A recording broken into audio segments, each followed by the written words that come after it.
land of Valador, a spanning countryside that humans, elves, dwarves, gnomes, halflings, and all sorts of people call home. But under the guise of peaceful unity, political discord threatens the careful balance. Enter a newly formed band of adventurers, assisting a prince on his mission to save his home. Um, some notes from last session. Some recap. You fought a hill giant, took it down in less than 6 seconds. Tyrael was given a message by someone very close to him. Brooke and Nico had a minor exchange in Sylvan. That was real cool. Planned ahead in case the party separated, which is real important. This is something that you guys went through.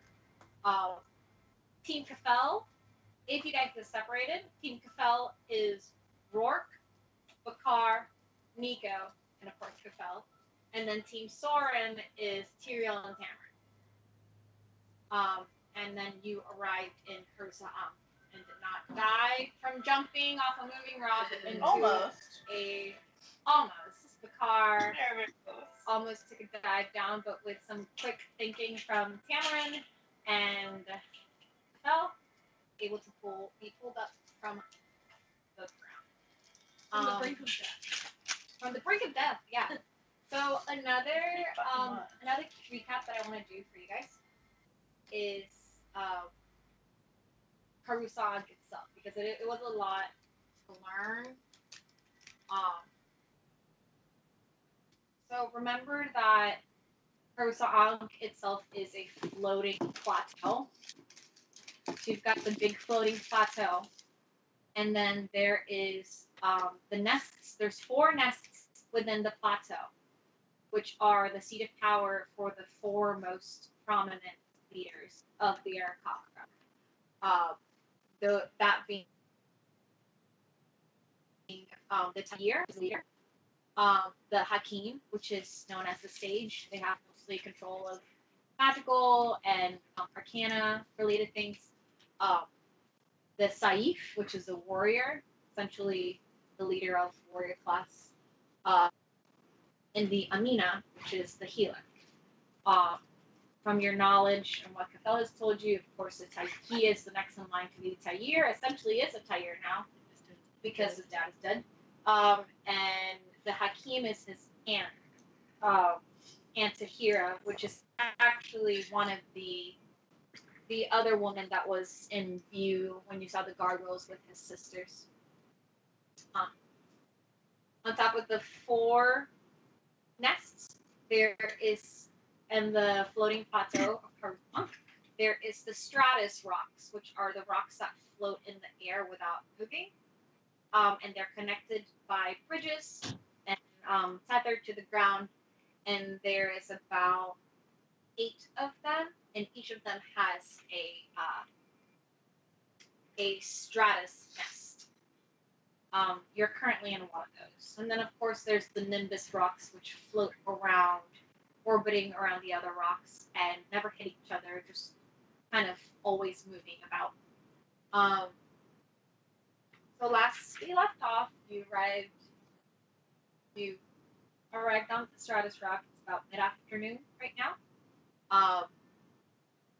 You were about, I said before that you were about a mile or so away from the entrance of the nearest nest. It's actually a little bit more like 2 miles, or a little bit farther away. As you all start walking in the direction of it, you kind of start realizing that the rocky area starts becoming more lush and becoming more like plots of land. You all carefully make your way around the little constructed sort of like pathways.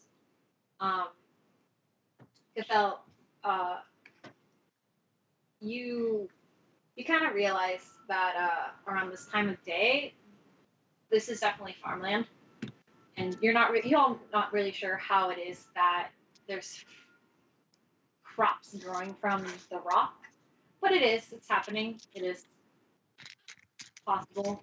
Kafel, you've never really thought about asking how it happens. You just know that it happens, and then all of you just kind of assume that it has to do with some magical has to do with some sort of magical thing. For this time of day, Cathal, you would expect people to be out here, but there's nobody.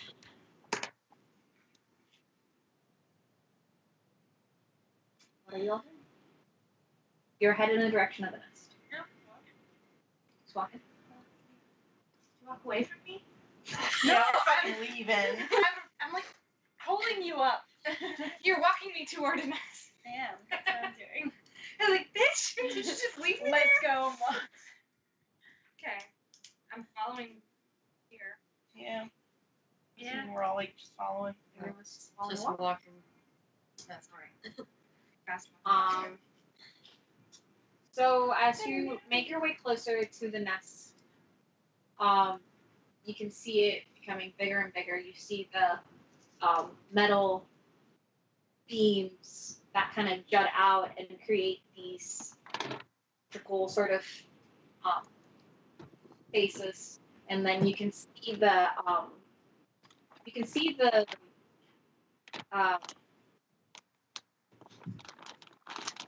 crystal. I'm gonna say crystal, but you know the glass that makes the panels.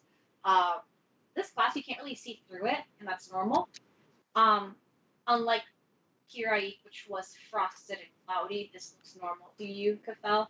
It has that very iridescent color that the panels usually have. So it looks normal, and it looks fine as you keep making your way over. Upon closer inspection, you can see what appears to be a gateway, making itself a little bit more apparent.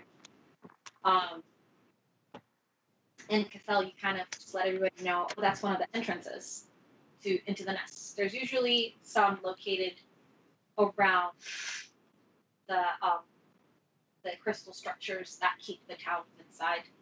And the gateways, they look like typical entrances, kind of like an arched, sort of with intricate metal design. And it has sort of this teal reflective glow to it, which is normal as well. But it is, compared to the rest of the panel, this particular part is open. So, Cathal, could you go ahead and do a perception check?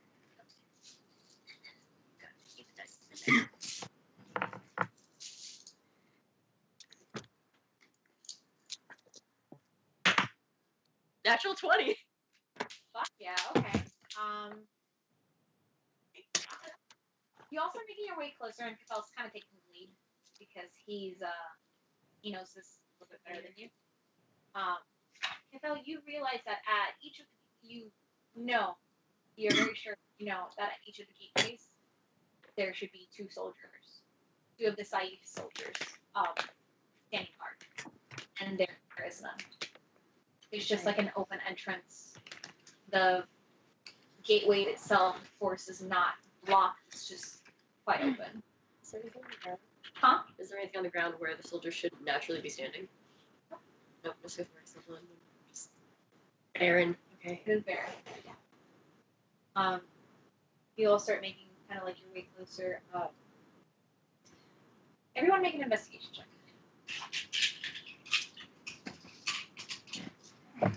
I will let you know that you're investigating. Okay, I don't know what that is.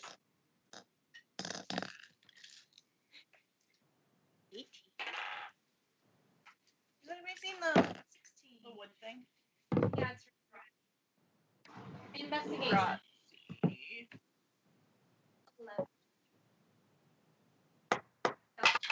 19. Did you do your disadvantage roll as well? Oh, shit. No, I didn't. Oh. Yeah, sorry, damn. they're not quite Forgot dry about yet, so they're very. Oh no, sorry. The oh shit was that I forgot to roll my disadvantage.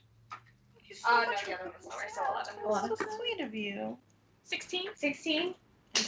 Investigation. Okay. Oh, thanks, man. Oh, 19. Hey, 19, buddy. Nice, thanks. Everybody did such 13? a good job. 19. 19, 11, Soren, 18. 19, 18. and 18, and Nico, 22. 22. Yeah, Fuck, man. Nico. All right, Nico. 22. So Tyrael and Tamarin, you guys are kind of paying closer attention to each other. Tyrael, you especially, since you're taking care of that he's walking and he seems to be okay. And Tamarin, because you're a little bit more concussed and you're just not even paying attention to what's going on right now. Everybody else, you are able to look through the gateway. It is, like I said, it is in fact open. And you have this view into the nest of what little you can see from where you're standing. You'd have to get closer. There's a tiled street that leads in. There's a few buildings with sort of undistinguishable features, and it's also very still. There is no movement. There is no people. It's just very quiet.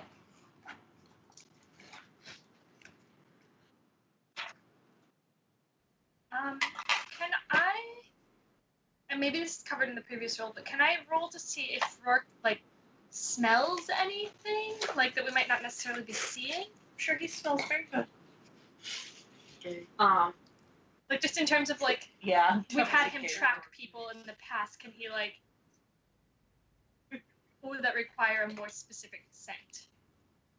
It would require. Okay, that's fine.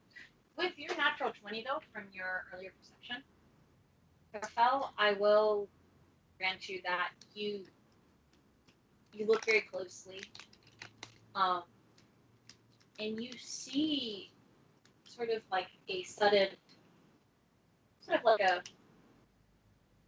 peak of something over the edge.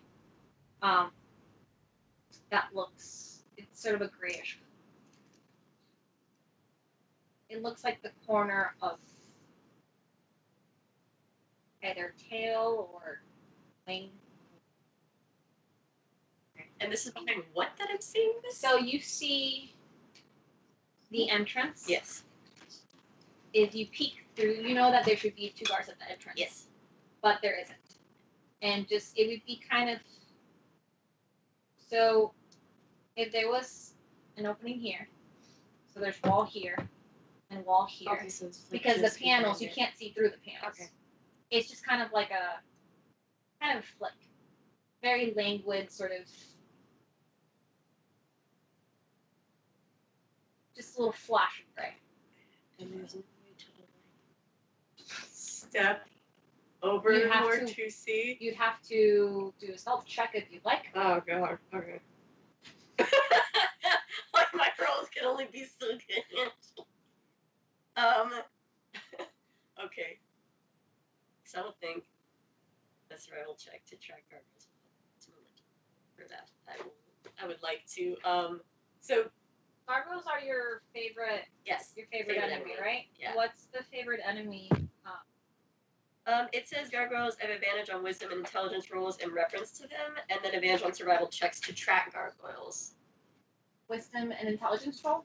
Yes. For tracking gargoyles, it's just a wisdom check. Yeah. Yeah, no. So this would be dexterity. So Kafel, he stops, his wings poof out just a fraction, and he holds up a hand. And yes, I'd like to do a stealth check to see if he can almost Closer? crouch and walk a little to the side with his bow and arrow. Okay.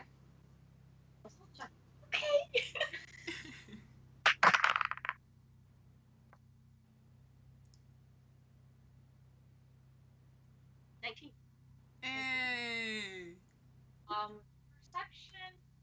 Add. What's perception on your JS? I think it's wisdom. Wisdom. Yeah.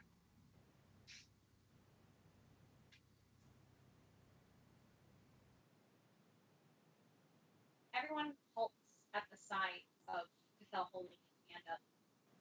You're drawing your bow. You're at the ready. Yes. You start.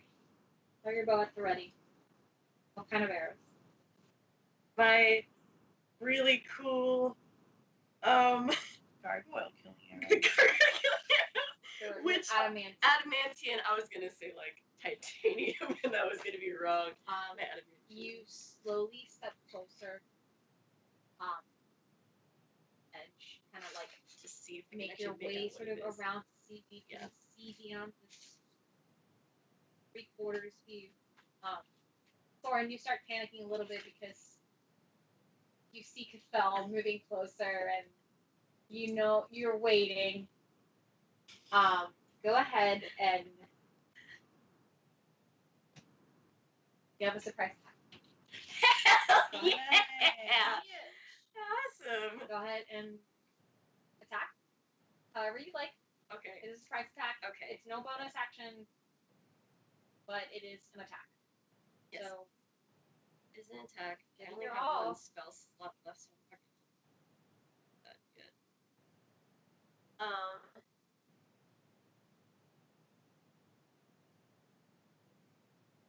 Yeah, I'm just gonna step with my bow.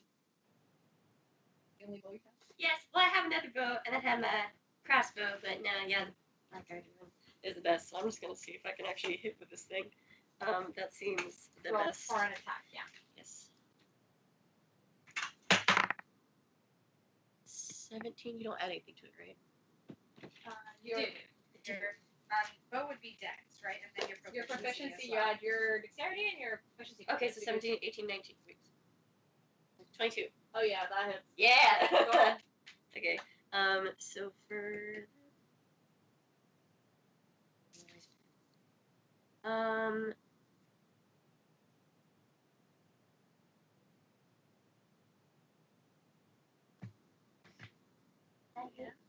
Yeah.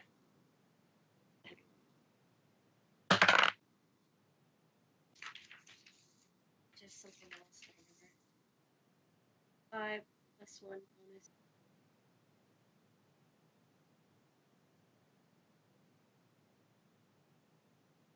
And it wouldn't do poison damage, right? Because like They are resistant. yeah, they're resistant to it. So They're immune. for 6 and something else. There's always something cool, but I guess it's just with archetype things, right? It's your dexterity. So how much did you hit for? I had 5, and then I got 6 for a 5. bonus because it said +1 for the And then you bow. add your dex bonus, but not 6. your proficiency. Yeah, you add your dexterity. So 9. 9 points damage? Yeah. Sweet. And that is full 9 points damage. I'm gonna aim right for the butt. It is. So you all see Cathal draw this bow, and you all see it release, making this sort of sound. And the moment you're all like shaken as you see this happening, you all take out your weapons at the ready, and you hear a loud grunt. And you hear the bow shattering against the rocky body of the gargoyle. It is full damage, but the arrow is Yeah, it's done. is done.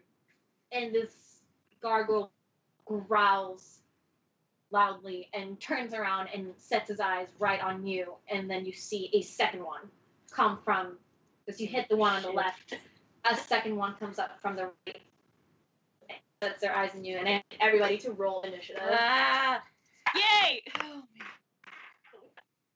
9 Is damage this for now. gonna be complicated enough that we need to like set up the camera? No. Okay. There's not really anything, Unless unless you want to move forward. But everything's very plain right now. There's nowhere to hide or anything other than the walls. I lost my D20. Oh wait. Oh, it's right here. Yeah, I got Maybe I should have made Cathal put on the stupid magic disguise hat. He didn't do that. Oops. I got a natural 1. Oh, Oh, goodness. no. Good thing it's just for initiative. My initiative is 6, and I will be right back. Give me 15. 1 second. No, I didn't do initiative. 15. Sweet. No, for initiative, you add your dex modifier. Oh. 18. Thank you. I always forget. It's always so long. I got a 17. Look, I have Give me a one question second, for guys. you. I'm going to make a Valador cross stitch. And I'm doing everybody's Right. little symbols for everybody. I wanted to know if it was okay for Phil for his to be the Aarakocra symbol with an arrow behind it. It is a very quick sketch. Yeah. So this is tattoo unless you have something else that you like That with want like it an to abstract be. arrow in it. Okay. It's so cool. Can I see? Yeah, those are the only two that I have sketched out even a little bit right now. That's what I was asking everybody. I know you don't go on Discord much, but I that's what don't, was and asking I remember people, that question. I completely yeah, forgot like because of work what they or want a something. little symbol for the character to be. That is what I'm going to do. What is my symbol number? I don't know. What do you want? Daddy. There's 8 slots. Yeah, you get slot, Angie. Just do a Penis. DM. It should be like the DM with the D20, like in the D20. It's No, a DM. D20. it Yeah, should be a D- giant D20 was fucking what I was going to dick. default to unless you wanted something else. With a dick It'll in be one a of the... D20, but all of the numbers will just be dicks instead of numbers. Oh yeah, that's Yeah, good. That's good. good. I like Where'd that. Cody go? Going forever. Did Cody? Do you know your initiative? 6. Was it 6? Yeah. Okay. I said that. Can I do 25 to 20? Anybody 25 to 20? No. Okay. No, 25 to 20. All right. You enjoying yourself yet? Yes. Don't talk to me out of character. Oh my god. 20 to 19. My Wait, character no, doesn't 20 talk. to, sorry. 20 to 15 to 20. 15 to 20. It's very different than All right. me. 15 to 20. I'm gonna start with Jay. 17. 17. I got a 17 too. 16. 16. 19. 19. So 12. Oh, sorry, no, 18. So you said 16, right? Yeah. So Nico and Soren. Do you guys want to decide who's gonna go first, or do you want to leave it to the dexterity? Sora can go first. Oh, What? I was about to say Nico probably has more dexterity than Soren 0. So Yeah, Nico's got a 3 to Dex, but Soren can go first. I will go first then, probably because I'm bigger and in the way. I Yeah, see. well. Look. So 10 to 15. Oh, Yeah. okay. 10 to 15. No, 10 to 15.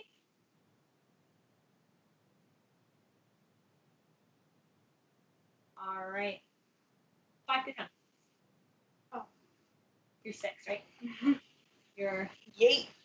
8. Yeet. Yeet. So 8. Bakar.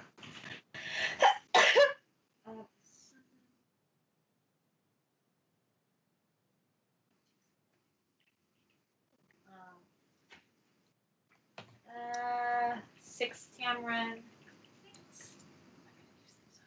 6 Cameron.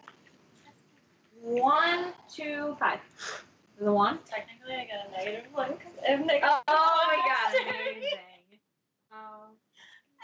You just got a 0. Tyrael just doesn't get to Yeah. fight. He just stands off on the sidelines cheering everyone on. Alright. So you got this,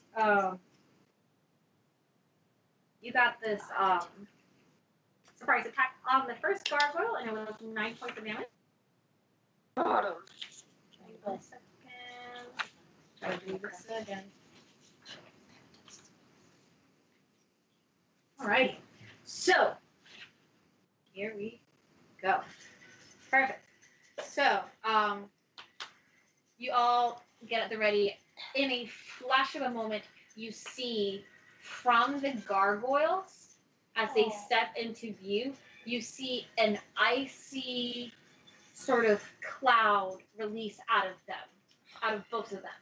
And out of both of them appears 2 ice methods, the same ones that you fought at the embassy. They each have one for each of them.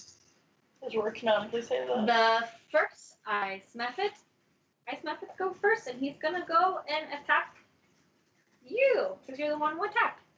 He's going to I mean, you got a good hit in, though. Yeah. Next time. All right. I think maybe we might have to use the thing. But for right now, I'm just gonna attack. That is a 17 to hit. No, Oh, that's Your based AC? on what? AC. Where's your AC on this one? There you go. Yeah, that hits. That hits.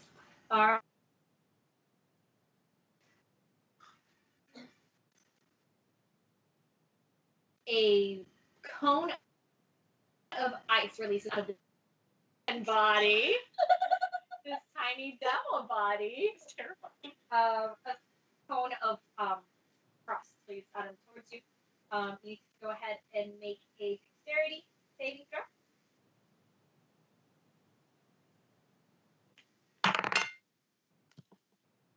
Come on, hit. The plate. I shouldn't have to do that. It's toxin. Oh, thank you.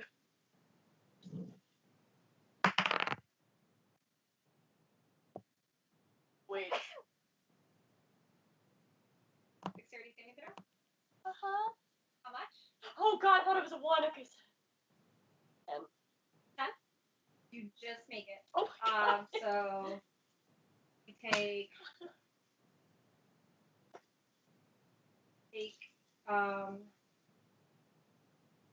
3 points of ice damage. Okay, That's very strong.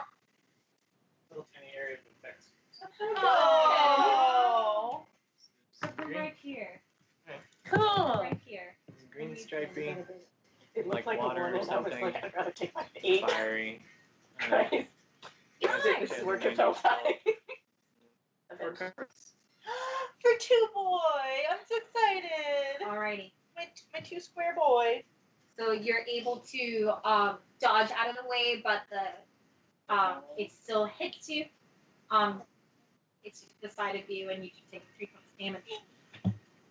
I'm going to very quickly draw this up because now that I am doing it with some of the effects that are happening,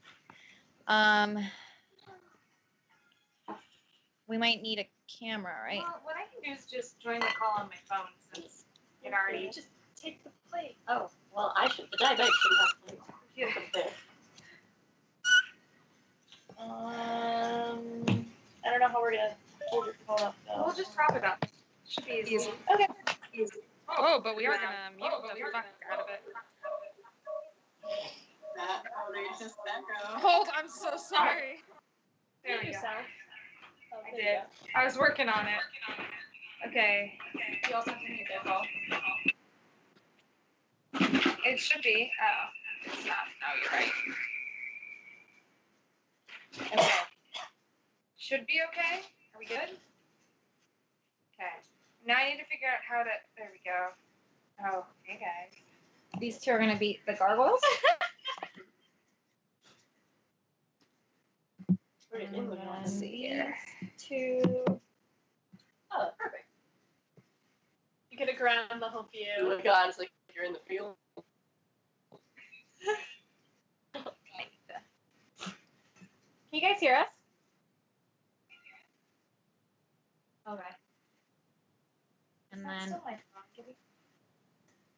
going to do these two. Can I have some D4s from over there? From the D4 drawer? The D4. No, the D4. Oh. I'm sure you're getting a real flat. I'm cheating. Nobody can see anything. Brilliant.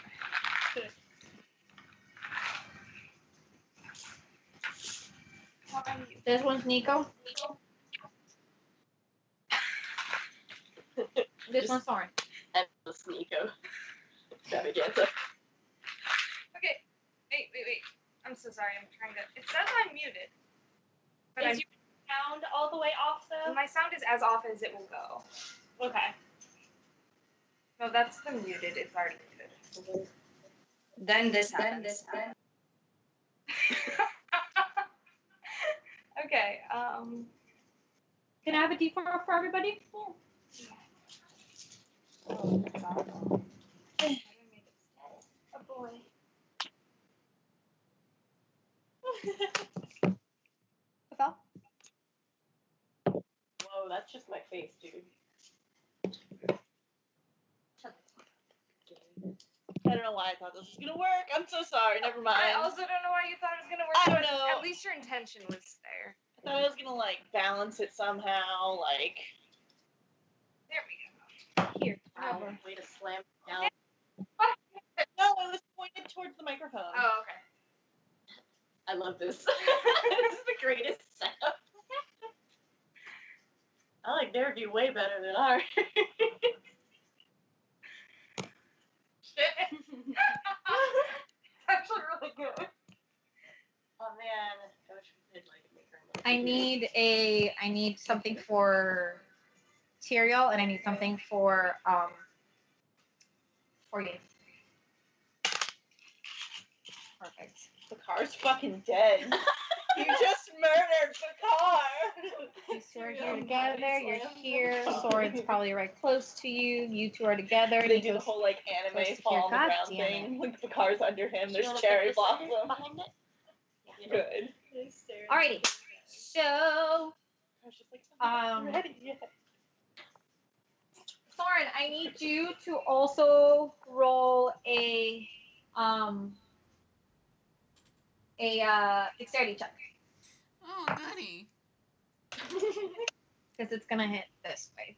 That's a 7, my gents. That's a 7. All right, then you take 6 points of ice damage Oh, Soren. as you get hit by the frost. Next up is Cathal. You again. Oh wow. Okay. Whew. All right. Let's go. I'm sorry. I was just trying to find my. Right there. That thing. Okay. So he's gonna go ahead again, but I'm also gonna add my. Can you hopefully that roll makes it not there? Yeah, I can roll it. I'm gonna do it right here. Ooh. Who are you gonna hit, Noah? 15. Where are you gonna I'd hit? like to hit the same one that I attacked first. The same one that you has attacked damage first? against it, yes. Yeah. And that just hits Oh thank God. Okay, so he's gonna go back at it again with an enemy inside. man time, but which I am keeping track of the ones that I can get back this time. I'm gonna okay, so that hits. I'm gonna use a 1d8. And then I also. That is the Oh, this is? Yeah. Oh, that's 6. Okay. And then I get to use an extra plus 1d8 because my Colossus archetype. Why? Because I did damage against it. So if it has anything below its max hit point, add a bonus. Sweet. Do you want to do any bonus actions? Any movement? I want to get closer towards it. I'd like to. Can I get some? How high can I go up? Isn't it a tunnel at this point? Or is there free space too? There's free space. This is all free space, farmland, and then inside of It's a distance. I get. Could we borrow that box? Yeah, the empty box. Perfect. Because he's better in the air, not flightboard. Okay. Ooh, 8.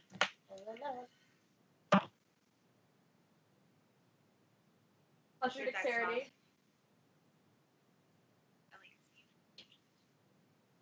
16 points of damage. 16 points of damage. Your boy's got you. Nice. Gotta double check. Make sure. I know it's not right now. It's okay. Okay, because All right. Next up is Nico and Soren. The both of you.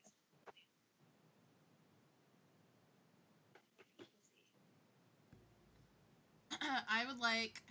Wait, which little triangle thingy am I? You are right behind this tall thing. It's this teal one right here. Okay, I would You're like. right by. Gotcha. Okay, I would like to move forward and hit the one on Soren's. Which one is the one that Kafel did not hit yet? This one over here to the right.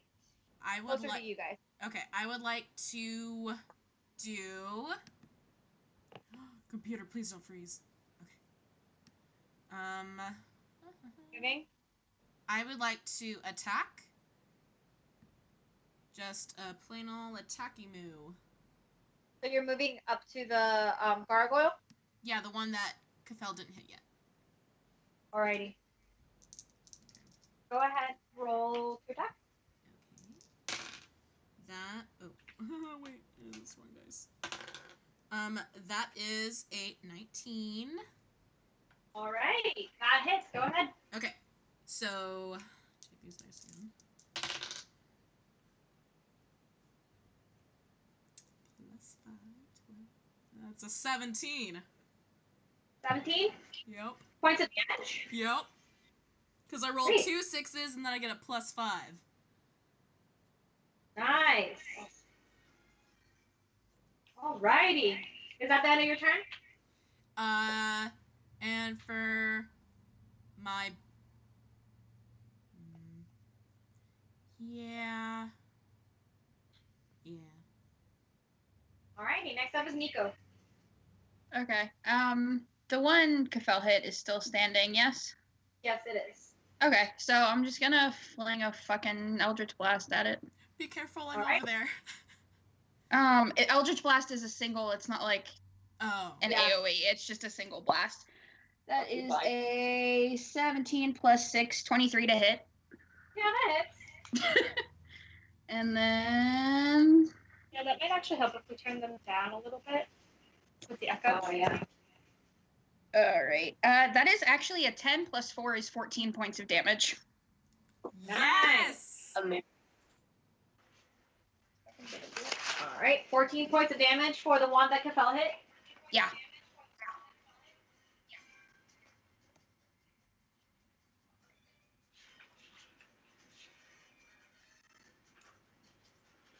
Alright, that one's definitely bloody.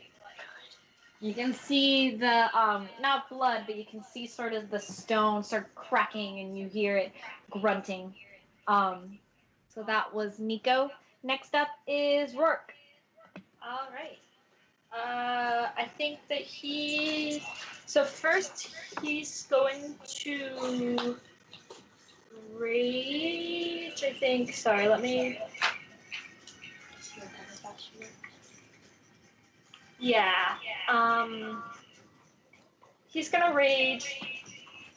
So when he's raging, everybody is going to have advantage on melee attacks against creatures within 5 feet of him. Nice. So he's gonna, go over to them and You push attack. past Bakar and Nico and start running. You're full. Yeah, he's gonna go for the one that Kafel hit already.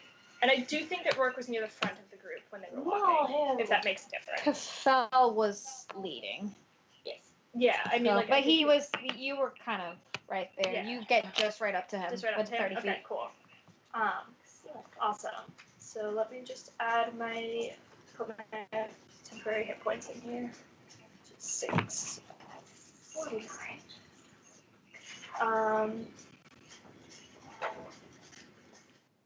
Sorry, I'm just trying to look at everything. Okay, yeah. So I'm going to roll to hit this guy. I'm gonna do a reckless attack. Okay. All right. I'm really glad I did that. Okay, 14 plus 6 is 20. Yeah, that hits. Cool.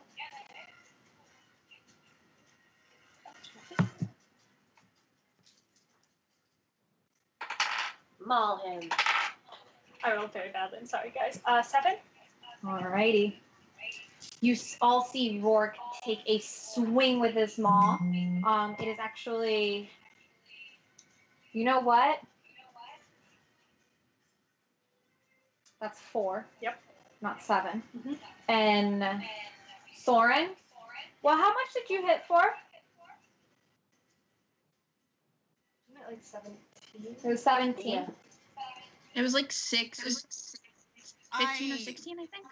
When I rolled to see if I hit him. No, when you Yeah. the actual damage. I heard two different. What was your actual 17? So I rolled a 19 to attack him, and then I rolled 2 6s. 17 damage. Yeah, 17 damage. Okay, that's actually half. So it is not. Yeah. It's a gargoyle. This is not adamantium. Not adamantium. So, because you have adamantium, so you're fine. Yours is 4. Yes. Nico had a magical attack. So 17 half is 8. No, it is 9. So it's 9 points actually. For me. Yeah. But you all see Roar take a swing with his maul at the gargoyle and cleave right through this stone Does it creature. shatter? Yay! A gargoyle. You killed the gargoyle. Next up is would have been that gargoyle, but that gargoyle is Yeah. dead. Well done, next Roy. up, Fucking wrecked. next up is Bakar. Get him, boy.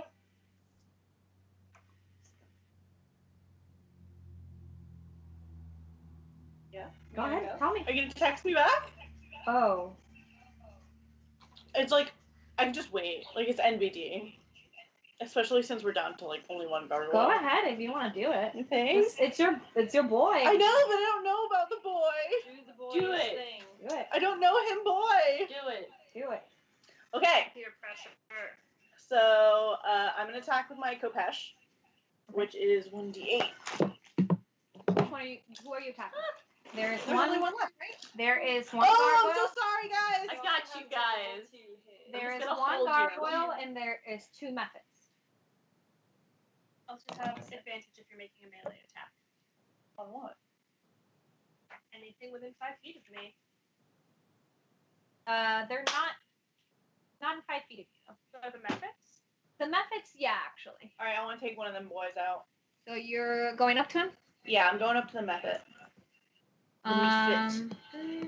Yeah, right there. Good. Okay, I'm gonna roll to attack. Okay. Uh, Which method? Okay. Advantage. I don't know. The one I'm close to. Which one are the methods? This one? This blue Those two? one and this one with the red. Just the one that's closest to me. It's So fine. the one with the red. Go ahead. Yeah, it's fine. I rolled a 6. I'm gonna roll again. It's fucking 6 again. Oh. That does not hit. Hey. It's a 9. That does not hit. Motherfucker. Well, whatever. So you see Bakar swing at this little ice demon and he just flies up out of the way. Are you going to I want to use my bonus action to hex it. So you all see In his anger from missing. in his anger from missing the attack, you all see Bakar's eyes shine with this sort of magical energy as their hex spell is in effect. Fucking witchcraft! Alright, Nico, you saw all that happen. Didn't we all see that happen? Everyone saw Everybody that saw happen. that happen. But Nico knows what's happening. Yeah. Nico knows all. Feels right. Next up is Wait. 26 damage per turn. next turn. Oh, okay. Yeah, buddy. You have to actually hit it for Hex to do additional damage. It's damage on top of, not damage on its own. Wait. Until the spell ends, you deal an extra d6 necrotic damage to the target whenever. Oh, Whenever you I hit. thought it was whenever anybody hit it. Nope. Okay. No. Because I've got that spell. It's just additional damage. Calm down, Nico. Not all of us are pros at this. So Get as soon as good. it happens, Kafal, the method at the front, you see it kind of like sort of hissing angrily at everybody, and then the one that's behind, who just lost its, essentially its buddy, its buddy gargoyle. Oh. This one back here Yeah. lost his buddy. Awkward. hear that one speak Like in common? in Orin. What does he say? You hear it yell out to his friend, to his fellow Mephit. The bird prince, Master Onagard, must be warned. And it is going to go ahead and attack. In this direction. 15-foot cone. They said, who must be one? All right. He is going like to D&D. attack. I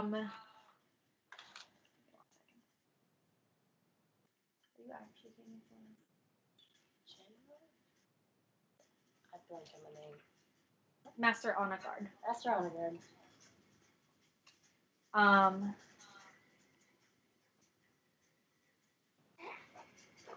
He's gonna attack with a frost breath also. The same frost breath for the other one. I need everyone to roll a DC 10 dexterity saving throw. So I need not everybody, sorry. I need Rourke and Bakar and Nico. Nat 20. Hey! On a D10. No, you're fine. DC 10. Oh. You will take half damage. For the first 20 of the night. What is it? Dexterity? Oh, Dexterity, yeah. Another one.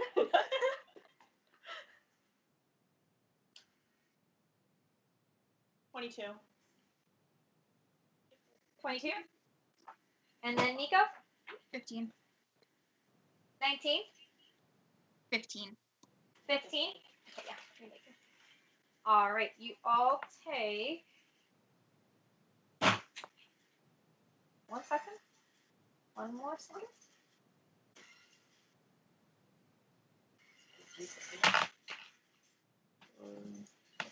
You all take 3 points of ice damage.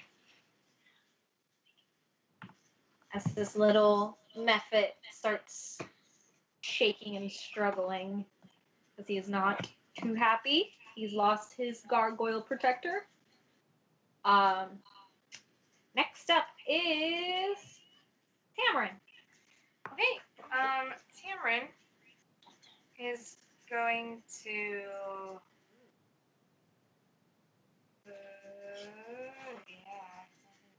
That shit.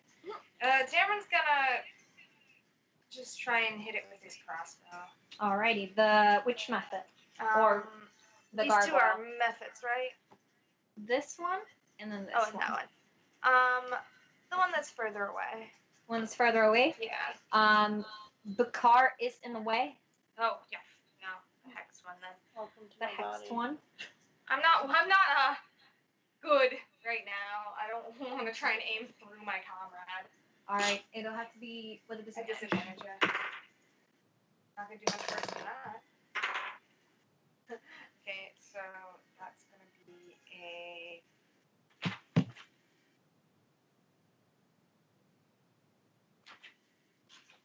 9. 9 to hit? Yeah. That does not hit. You aim and your eyesight's still a little foggy, your head's still hurting, and the arrow flies off. Never let this boy use a crossbow. Incredible. Next one. Do you want to move or do any bonus actions?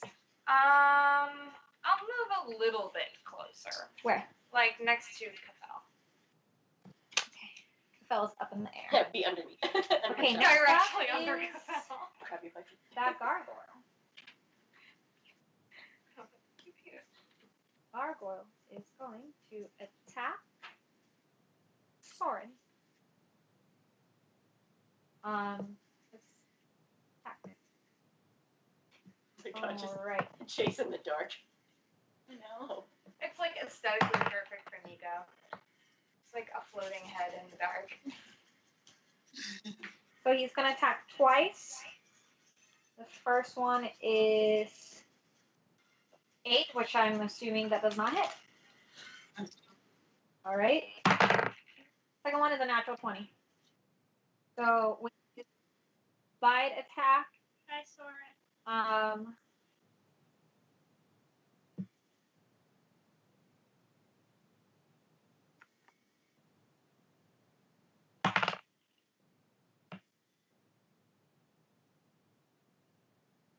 That is 16 points of damage. 16 points of damage to Soren.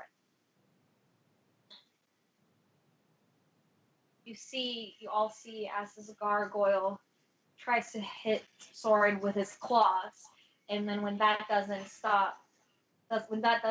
make any purchase, he reaches out with his maw and just takes a snap from Soren's shoulder.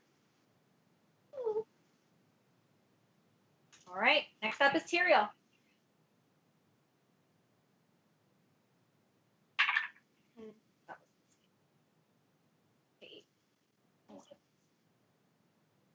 Saves for you. I'll bring you to work on. Oh, I won't be at work on Friday. Well, you'll just have to come hang out with us while Danny is dying. More than welcome. I bought Yoshi's Woolly World. We get the co-op. What you got? What did you roll?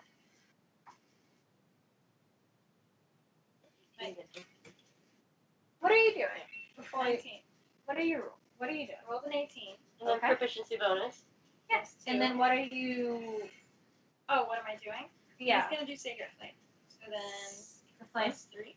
do you have the card with you? It might. I mean, No, it it's right hits here. regardless. What are you hitting? That method thing. The one that's hexed? Yeah. Okay. Go ahead. It definitely hits. The one that is. Alright. Roll some damage.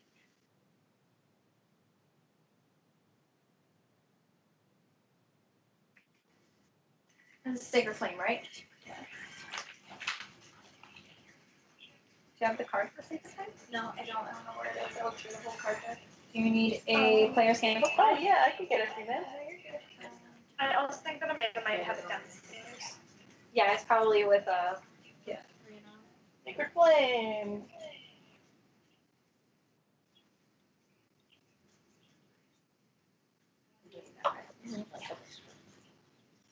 What? Yeah, 28. 60 feet, right? 6 points of damage. Do you add? For spellcasting, you add your Cody. For spellcasting, you add your spell attack modifier. Spell Right? attack bonus, yeah. So- so 8. It's +3. Can I see your spell sheet? Spell attack bonus +3. 3. Yeah. So it's 6 plus 3, so 9. Oh, 9, sorry. Math. Actually, you let out this fiery bolt straight at the method. And the method screams in pain, and it looks very bloody. It does a lot more damage than Good. just 9 points of damage.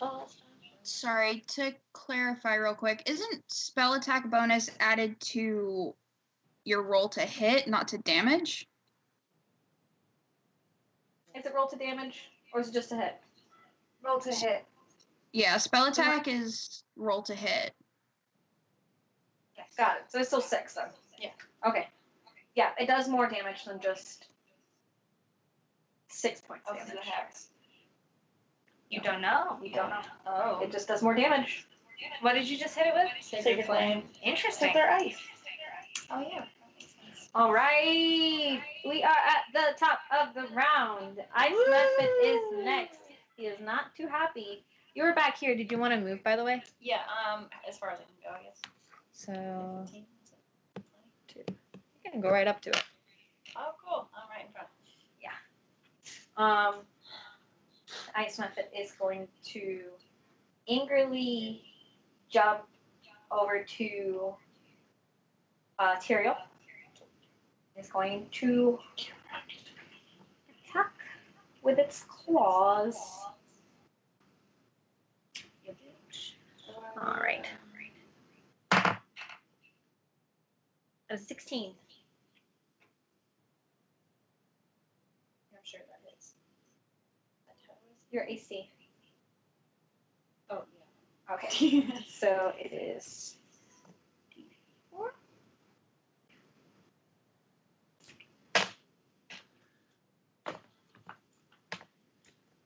Oh man. So you got 1 point of slashing damage and 1 point of cold damage. You just got hit for 2 points. Oh, sweet. Nice. So you see this little ice devil come up and start slashing at your face, just kind of like bad at it, but you get scratched real bad.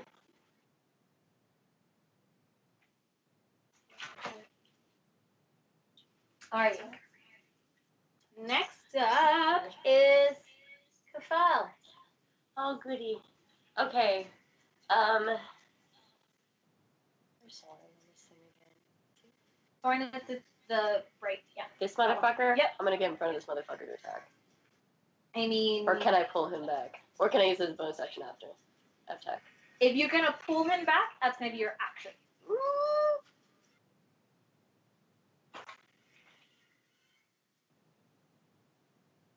What's this again? That's a gargoyle. That's a gargoyle. Mhm. And that's Soren. That's Soren. This is a close to 190-pound man, and you are I am less than tiny. I 100 can't pull him. pounds. Okay. Yeah. Um. You, regardless of how strong you are, I would not Like allow you to move okay. someone with a bonus action. I'm going to use my Blackadder bow on this Alright, guy. on the rolling gargoyle. to hit, hoping to hit him. I'm going to use one more advancing, and then I'm just going to switch to regular arrows. Okay. Sounds good. I don't want to know. All right. 14, wait. 15, 16, 17.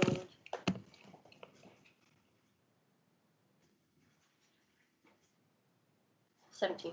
That hits. Good. Okay. All right. Go ahead. So I'm gonna use my D8 I've been rocking so far, and then I get the Colossus, which is an added extra D8. Okay.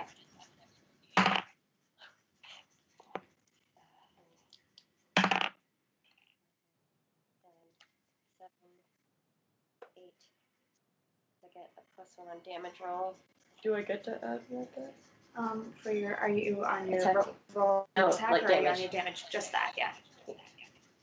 Sorry. Wait, 5, 7, 8, 10, 11. 11 points of damage. Alrighty. Next one is Oh, sorry. Nico and Soren.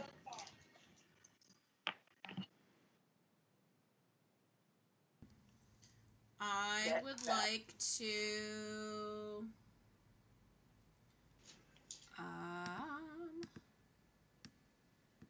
perform a battle master and do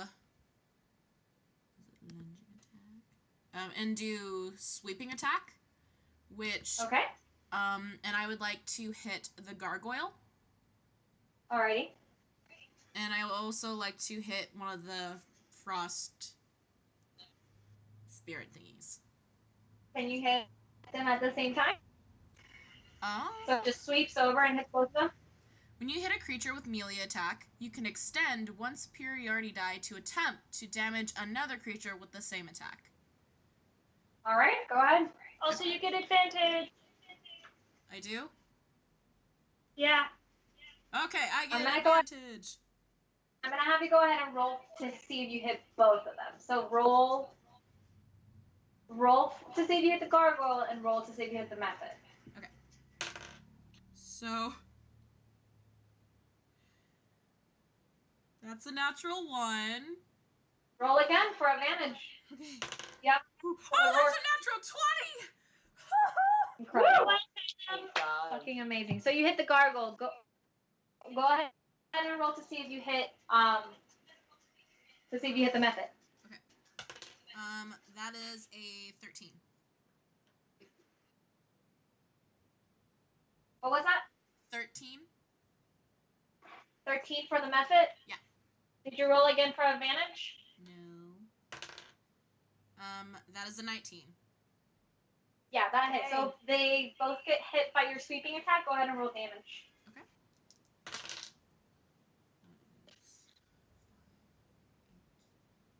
That's a 15. 15, so that is a 8 for the gargoyle. Oh! But with Battlemaster, I can roll a 1d8 to attach to my attack. So I rolled a 6. So that's 21. So 21. That is going to be 11 for the gargoyle. And which is looking bloody. And then the method completely shatters. Woo! Awesome. But as you all see this method shatter, I need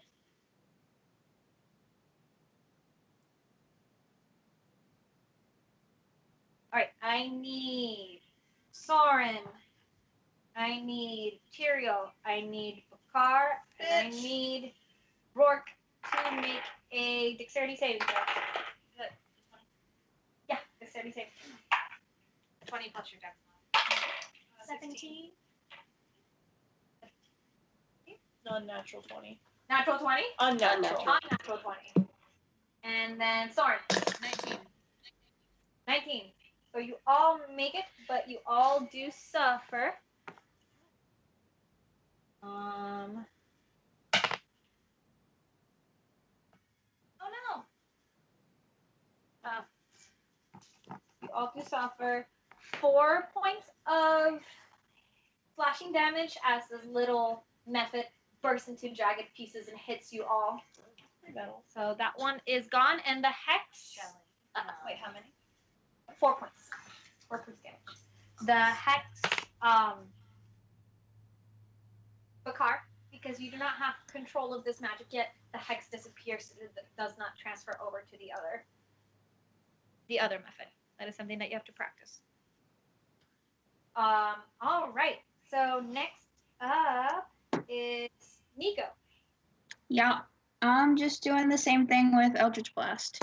So that's at the gargoyle, because it's a gargoyle and a method left, yes? Yes. Okay. Yeah, so at the gargoyle, since it won't have the half damage, and that was a 15 plus 6, 21 to hit. Yeah, that hits. Go ahead. And that is 8 points. 8 points? Yeah. Yeah, this thing is starting to crack, and pieces of rock are starting to fall to the ground as it is slouching over, taking steps back, almost trying to escape. Next up is Rourke. And Rourke, you take notice of the method that is left is starting to sort of back up. Looks very scared, and you hear it as it starts chittering. I have to get to Master Onagard. I have to get to Master Onagard. And that's the method? The method.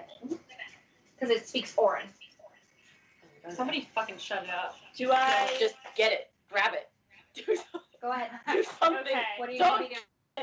keep it. Okay, so we have the gargoyle that's cracking. The gargoyle is, yes. Gargoyle that's cracking, the method that's trying to escape, and Kafel. Did Kafel shout to say to get it? He is or- shouting, like, grab that thing before it tells the rest of them. Okay. Right now, I can't say anything? Nope, your Yep, I'm in the air just panicking and hearing things. Okay. your turn just passed. So, but go So ahead. I'm hearing it. So you just hear it chitter. chittering, and you see it very scared. Oh man. Okay. But the gargoyle is there, looking very rough. Very rough. Yeah.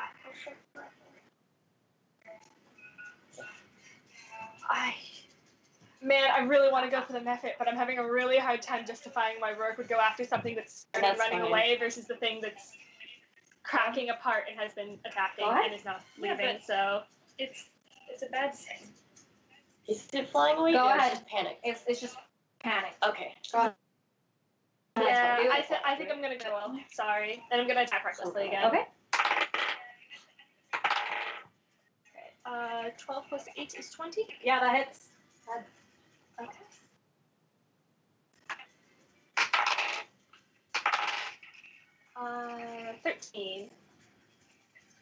Rourke once more takes a small, and you see Holy it shit! shatter down Kill the both second of them. gargoyle.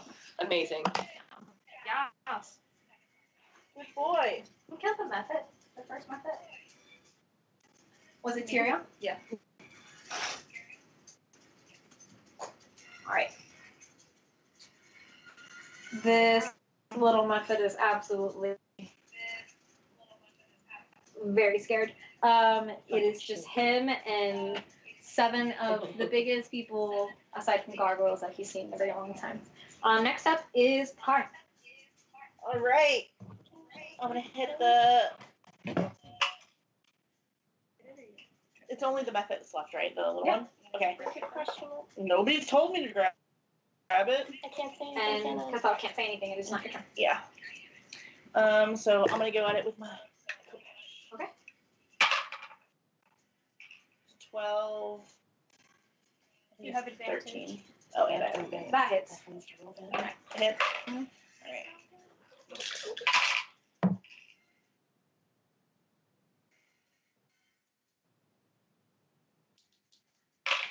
And I'm gonna sneak attack it. Just like it's right there. Yeah. Okay.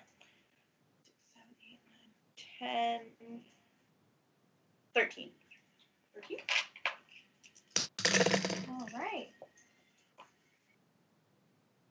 It's looking bloody, but it's still standing. On his turn, he's gonna turn around and start running. Got 30 feet fly.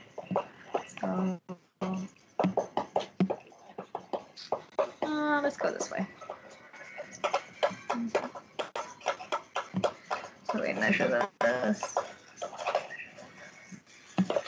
He uses his full speed to start running away. And for his, actually, doesn't even fight. He uses his action to move also, which doubles his speed. He's 60 feet away from all of you now. Whose turn? Turn is it? It is Cameron's.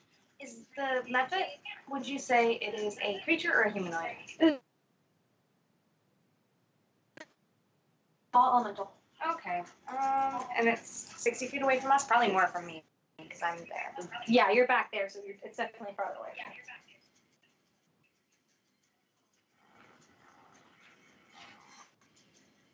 My plan obviously did not work.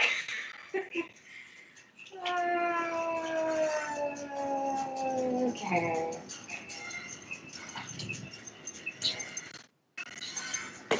Okay. So can I take my movement first? Sure. Okay.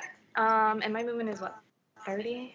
Yeah. Feet? So I want to get as close to it as I can, yeah. So you walk up to here. It's 20, 30. Right, and that puts me 5, 10, 15, 20, 30 feet from it, Yeah. roughly? Okay, I'm going to cast in a 10-foot radius sphere around it, Shatter. Shatter. Alrighty. Go ahead. And I have to roll a disadvantage, huh?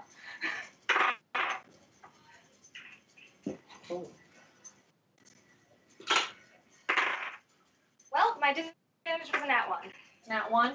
So you try to focus, but again, your mind is so clouded by the pain that it keeps going. Yeah. You cannot get to it. He's just kind of like, Yeah, you kind of fall. You actually fall to the ground oh, awesome. on your knees. Yeah. So he f***ing tried, guys. Next up is Tyrion. Not very effective in this fight. What are you, Claire? I'm down one. What are you, Claire? Spell slot on that. I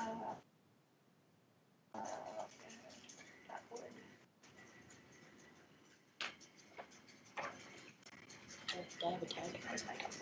I have 20 feet above.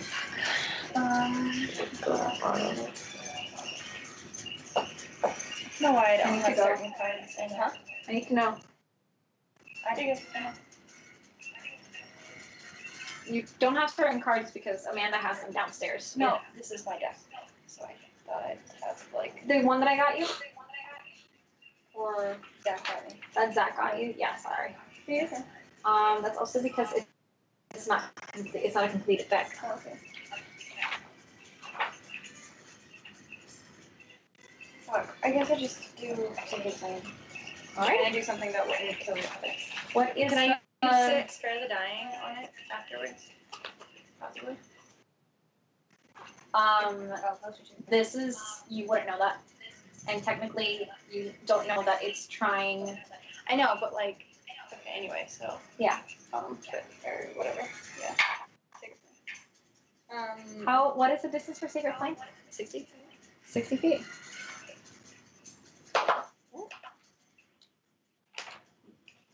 Pretty sure it's 60. Yeah. I can look it up. I got it right here. Yeah. Sacred Flame. 60 feet. Right. Oh, sorry. Chelsea didn't even blink. Oh, well, can I move first and then move? You're gonna move? Yeah.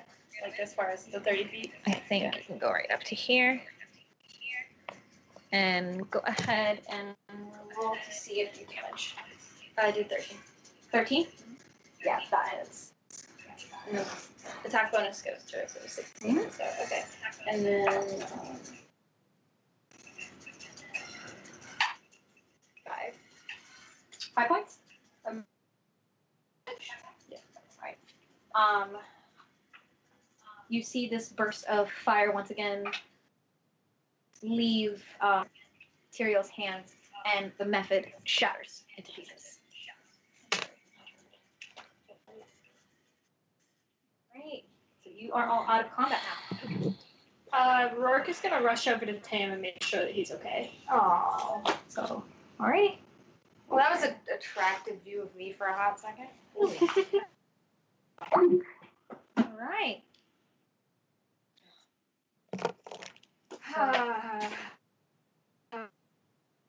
Rourke and Cameron. So at this point, Tam's probably just like kind of getting his bearings a little.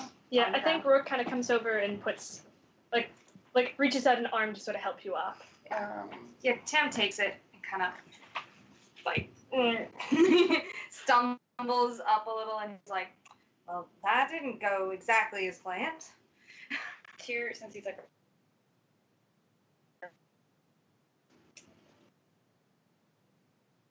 asks if he's healing. Yeah.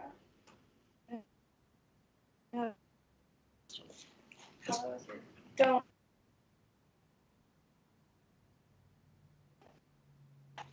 Let you know. I think we froze. Soren? Maybe. Sorry, you guys are breaking up really bad, but I do have interaction that I need to do. But I have to wait until you guys unfreeze. Oh. Yeah, let's fix up. Give a second. I think we're getting better. Maybe. I can see it on the computer, but not on the screen.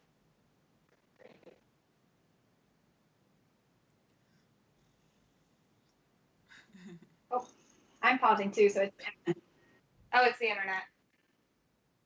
I like this music. Chug. Okay. Okay, we're doing a little better. Oh, Jake's different, sorry.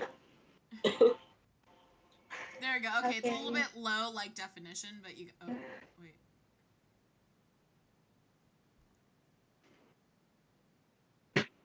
Turning things on? Oh, you're fine. I turned my phone off, yeah. Oh, bye. Whoa. Stop. That means our Wi-Fi just dropped for a minute. Yeah. Okay. So it's different. But we're still on. Are you okay? Okay. Yeah. You can see us fine? Are we working properly? Yeah, Alright, you now have it's to cast- unfrozen. Maybe. Okay, I mean, we can keep doing this Well, for now. Do we need If to the PV? casting's being too rough. Oh, I don't care. Just let you Let's know. leave it off for We're now. okay, we'll leave it off.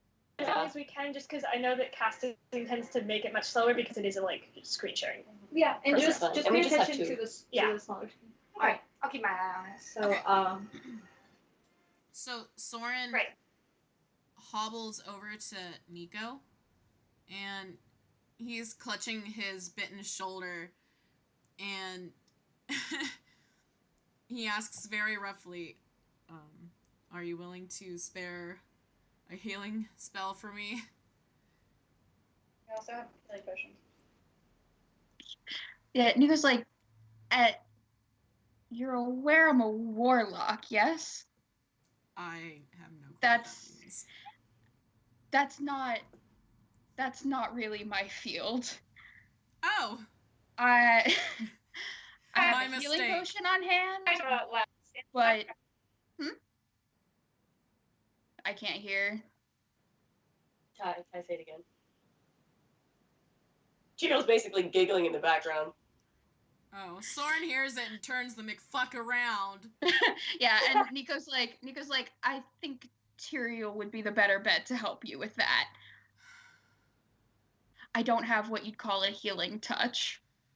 Soren slowly wobbles over to Tyrael.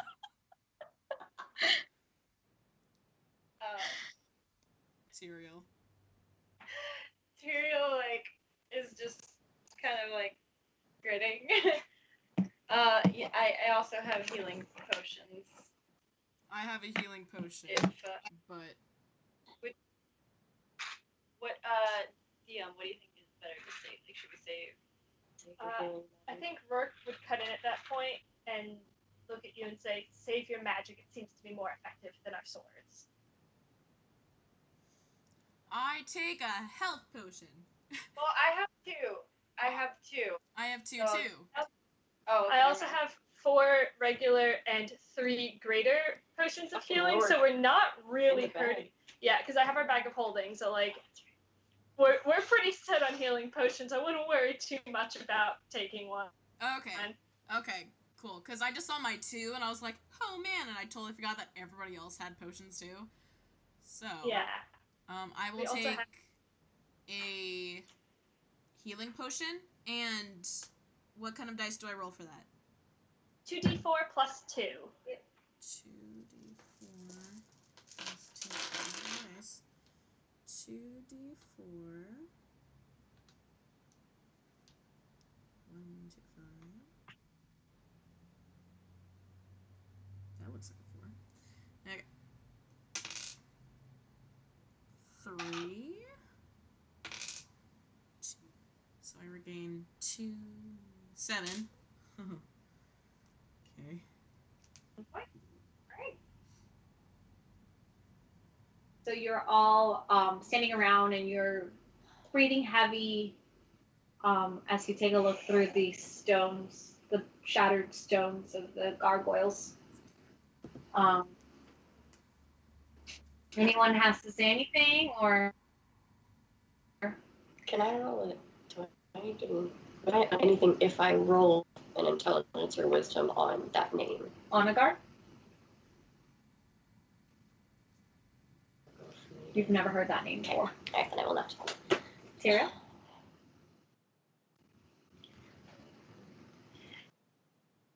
So, Sheila just kind of looks around and pointedly looks at Picard and Nico.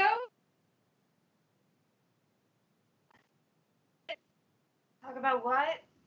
The gargoyles?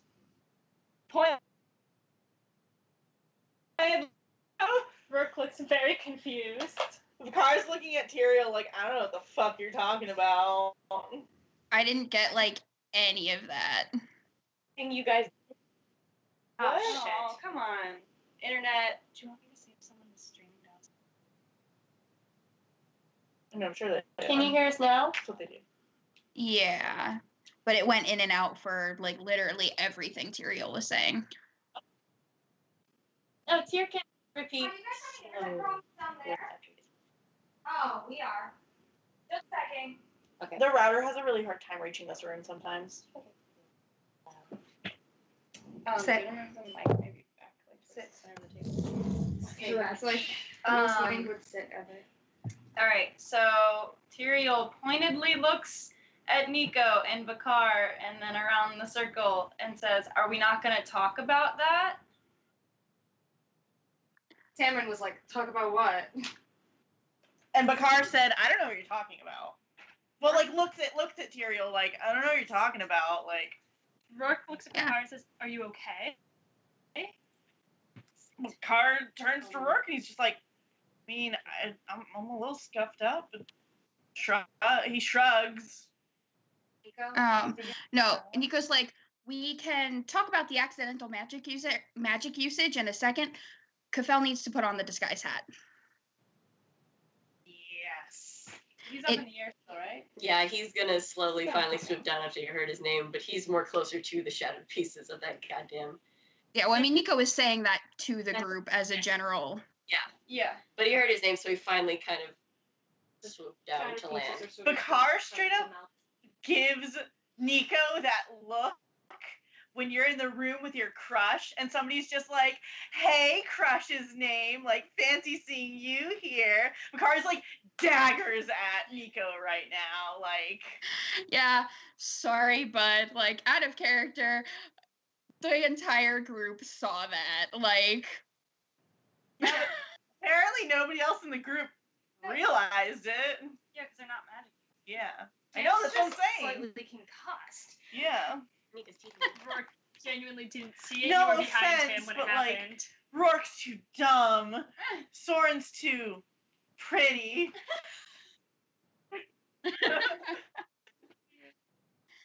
Yeah. So Tam's concussed. Tam looks Kafel's at gone. Bakar and is like, "Oh, that hex was you. Get out of here. Go. Too much. Lay down. Down. You're down or you're out. Okay." Yeah, She's no, like, like neither, and sit here nervously. Lay down. Shelly! Oh my god! Lay Stop the being a fuck piece of down. shit. Lay down, Shelly. Do you want me to take her out? We'll see if she tries to cross. Just throw the pretzel down the fucking landing. There we go, There you we're good. Don't let her back in. Sorry, guys. no, that's okay. She's So- been trying to inch towards pretzels all Yeah, there's a reason that I put them over here. Love to see him. Understandable, but and she has to cross the floor with like this right now. for clarity, like Nico said, we can talk about the accidental magic usage. Oh, it's breaking up again. Never mind. I can hear you. Okay. We can All right. see Okay. So I was gonna say, how Nico you're said, doing. Can you hear us? yeah, maybe. We can hear you guys fine. Yeah, you're not breaking up. Okay. So Nico said we'll talk about the magic usage in a second, but they didn't like look or gesture at Bakar because they were already focusing on Kafel and the disguise hat thing. Okay. So they're just like, we'll talk about that in a second, and then they made the disguise hat comment. So that's what they're focused on right now. Yeah, they didn't like point at Bakar when. Okay. So I mean, Bakar can still react that way, but I have another thing I want Nico to say after we take care of the disguise hat thing. Bakar takes back his dagger eyes and tries to look as nonchalant as possible. Yeah, but Okay. Sam still puts two and two together because he fucking saw it happen. He's just like slightly moronic right now. Yeah. Well, I mean, Hex is not a spell. Hex, so far as I know, is not a directional spell. Like, there isn't necessarily, like, it would have happened right after Bakar attacked, but... His eyes glowed. Oh, did they? Okay, I probably didn't hear that part. So I guess it depends. Actually, it really depends on how much everyone else saw. But yeah, no. Disguise hat. Yeah, no, Tam was probably staring directly at Bakar as it happened, but he was just like, that's normal. Who has the disguise hat? Tam. Does. He has it Kafel, on are him. you putting the disguise hat on? No, he hasn't heard shit. He wasn't paying attention. What He the- will. Put it on! Does he So, shout at it Kafel- now? Okay, well, when he lands, it's reiterated. Put on the fucking disguise hat. Okay. Yeah, 'cause he's gonna put on the hat. So you Oh. all see Kafel put on the Peruvian farmer hat. Get away. Just- Still kidding. The disguise hat. And you out of Aaron Alvarez, very the image that you all saw once of tan skin and longer brown hair of a human Kafel that looks rather similar to him. And rather handsome, nice. He's very handsome. Very handsome boy. Probably made shitty coffee. Oh my Better god. than Starve. looks. Very handsome, a very handsome human boy. But that very much still looks like Kafel. Just looks like a human. In his eyes, yeah. His big round owl eyes. So you all gather together. And as you all gather, Kafel, do you have anything to say before you all continue?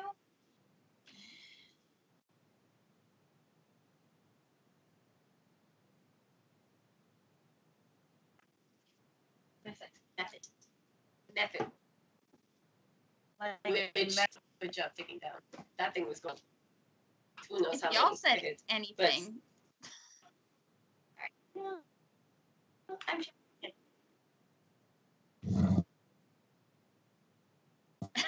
Yes. Hold back, It's like side out, side real back in, bad. side back. Or like turn off the camera. Traffic. So fast. And then turn. We gotta talk loud. I don't think it's us or like that. It's we're cutting in and out. It's an internet thing, not a. Let's see. Alright, we'll see if that helps. How are we doing? Okay for the moment, maybe. Maybe not. No. So just leave the camera off for a few minutes. 1, 2. It's the connection of Skype trying to get through to us. Because Jay and I can see each other and talk to each other fine. It's just the internet connection on your guys' end isn't connecting to us. So it keeps cutting in and out. And we're getting like little clippets of whatever you say. And like the screen freezes for you guys. And it's like low quality video. Yeah, and unfortunately, if you turn the video off, we won't be able to tell if it's lagging until, like, because at least with the video, we sort of have an idea that stuff is actually happening.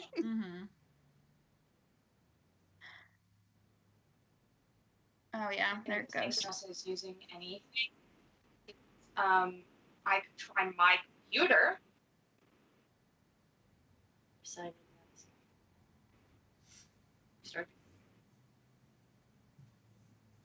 If we restart this computer, just so you're the rest of the night. We should just sign in the. Should we try mine or?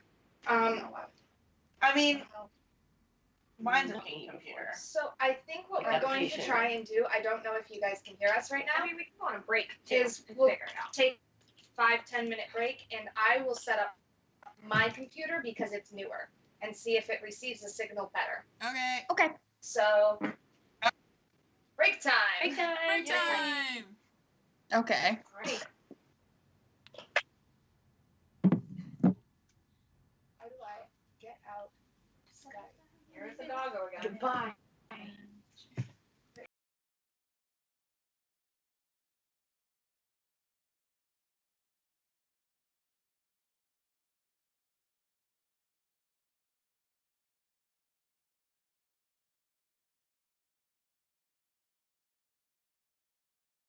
Gargoyles and the methods at the gate. Cathel, you've been sort of standing in the place where the last method stood. The ice is melting from the pieces. And everyone sort of tried. You put on the hat of disguise. And as you all look around, you kind of take in the stillness of the town that you're in. The roads, this main road from the entrance that you can see is tiled, just as you had seen from the outside. And there's cobblestone and marble on the floor. The buildings are built tightly together, like side by side, and the roofs are fairly flat. There's not a lot of like the pointed roofs things. They're very much flat. There's the tallest building in this particular nest is no more than 3 stories tall. And the colors of these buildings are very nondescript, white and taupe and beige with some yellowy and orangey roofs. There's plenty of balconies that you can all see. Even in the second stories and like throughout the second stories, the third stories, they're wide enough for the Aarakocra to fly in and out of, essentially. You know, there is a front door, but there's also these balconies. There's essentially more balconies than there are windows. Think of it that way.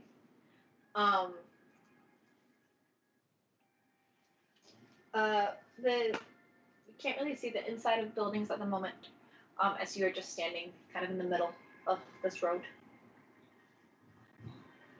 It's very still. There's no one outside.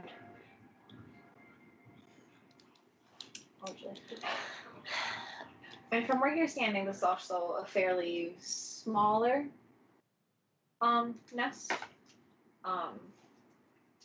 You're not really sure which of the 8 stratus nests this is. You honestly didn't really pay much attention in some of your studies when it came to this. Good fucking go, Cafel. Well, you had more fun hunting.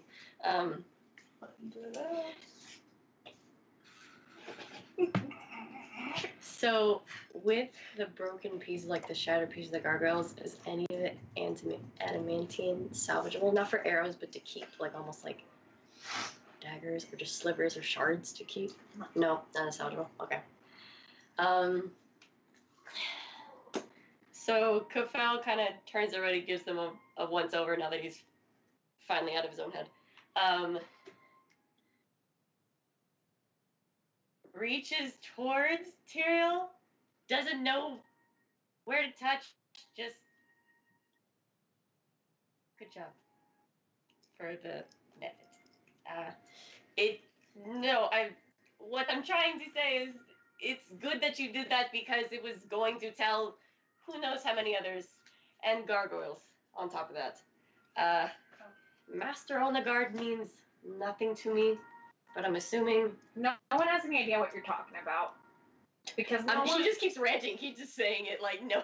But please. Like, Master on a guard. Tyrael, like, just who? Wait. Oh, you didn't hear. He was speaking my language, Oran. Oh. Never mind. Chirping? No, So, okay. He said something in your language. Yes, he mentioned going to Master Onagard. As if to report back to him. I'm assuming another gargoyle. Could be the one we're after, but it does not ring a bell. Well, suffice to say, he wanted to warn people we were here, so I guess it's good he's dead. I mean, yeah, I guess that's what I meant to say. So far we have the advantage for now. So where should we head to? We're in one of the 8 nests right now. We have 7 more nests to check, technically. What are we checking for? I mean, anybody. It's not this quiet. So should we search the buildings? Yes. I would say so. Take out as many gargoyles as we can along the way. We did a pretty good job. As long as we don't come in close contact. Looks at Soren's shoulder. Looks at everything Okay, but should Tiagon take a healing potion? Because apparently we have a lot. I think it's more like a status condition because he's actually not down too much hit points. Oh, okay. He's concussed. Just has a disadvantage. Yeah, okay. Which I'm is gonna good, need, yeah. I think, a long rest before I'm Gotcha. better. Everyone make a But thank you. perception check. Sure will try. 18. That's a 14 for A Soren. what? 14? That one? Yeah. You fucking betcha that one. Ow. Oh, sorry. 16 for Nico.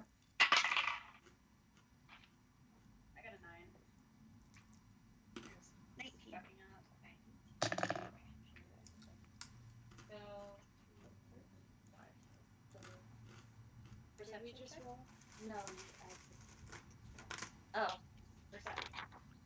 Perception is wisdom, I believe. So if you don't have a perception skill, it's your wisdom. Okay. Oh, I do. Oh, 11. That's a little better, but not as All right. So it was 11. You have nat 1. We have 16. We have 14. 9. And then 18 and 19. Yes. Okay, cool. So Kafel, the three of you actually, Kafel, Tyrael, and Tamarin. The two of you kind of like see Tamarin just kind of like start woozing around a little bit, and so you both kind of like grab at him so he doesn't fall over again. Oh, that's adorable. But also sorry for fucking up Everybody your perception else, checks. everybody else, you kind of in the stillness and the quiet of this empty town, you can hear the sound. It's heavy and hard, like breaking through wind, and it's low, but the more time passes, the more louder it gets. What kind of sound is it? It's heavy. And breaking the wind. We need to hide. Now. It's heavy. Everybody, get under cover. We need to go hide. Now. There's not a hide in here. Oh. There's buildings. Aren't there buildings Okay, like right in yes. front of us? Yeah. Yeah, when Bakar like hears it, he like, you know when like cats get like startled? He's like looking around and then Soren starts yelling and he like just fucking bolts. Like, Towards the buildings. So I guess Yeah. we're going in the building. Helping Sam along. Stumbling towards building. Yeah. Wait, can Tyrael just like throw Tam over his back or something? Throw Over his Tam, like, shoulder. over his shoulder or like not throw him. I feel like Tosses him into a make a strength check. We just toss him back and forth. Like a game of keep away with some gargoyles. Hold on. 10. A 10? You don't throw him over your shoulder, but you kind of start helping me. You put his arm around him. What I was doing before doesn't do anything different. Well, Okay. where are we? So you throw his arm around him, and you kind of wrap your arm around his waist, and you kind of start pulling him at a more faster pace. Yes. Are we going into a building right next to the corpses of the dead people we just killed? You are going to a building. That's already happening. Yeah, Everyone no, else I is just, running like, in. I just want clarification on like where we just went. Yeah, if we were guess. inside that nest first, right? We went through like the gate. We went through there. I We're can in- tell you right now, it doesn't really even matter. Okay, going I to just a had to building. understand Okay, like there was so we're another okay, cool. entryway or exit way, and What, we went towards what I buildings. was really asking is It's hard to see. if we're inside that building, is there going to be anywhere that we can sort of like peek out and You might be able to. okay. You might be able to, but who knows? Okay. Yeah. Okay, so we both went. I guess when we get inside, Rourke is gonna see if he can find anywhere that he can like watch what's going on outside without being seen himself. Okay. I don't know So what you role all- that is. all right. But So you all start running into the nearest building that you can find. There's not really doors. It's just mostly like you walk through an entryway and you're inside the building now. And inside the building is entirely different from what's outside. There's actually vibrant colors and tapestries and tiled floors and kind of frescoes, and it's very beautiful and very vibrant on the inside, and it takes you all aback a little bit because it's so like all these colors look so alive for how still everything is. And you all run in, and Rourke, you are the last one in, and you everyone's kind of taking their steps back further into the building. You kind of stay at the edge of the entryway and look out. Roll a perception check. 17. 17. Rourke, you watch as 2 more gargoyles land right at the entry,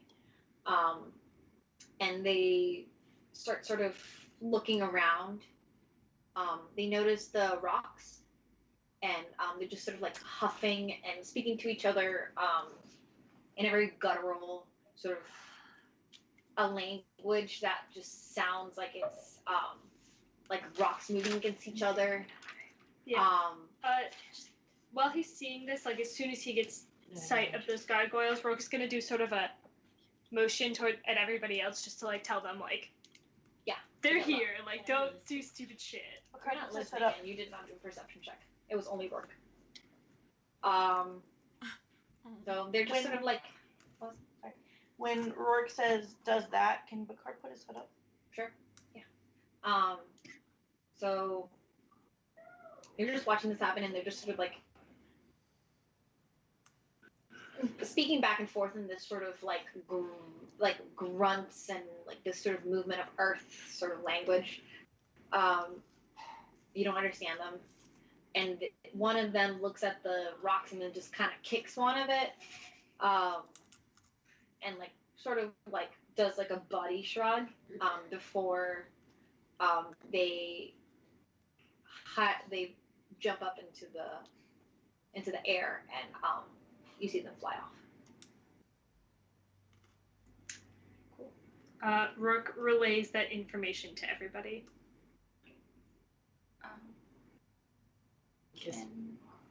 No, go ahead. Can Tyrael do like a, I don't know, perception? I don't know. So like look around the building and like where they are, like see where they are. Explore essentially. But like I don't know, do like a wants to see where they are, like what kind of building, what it was for, whatever. You know, I don't know what that roll is. perception check. God damn it! Wait, is that so? Okay.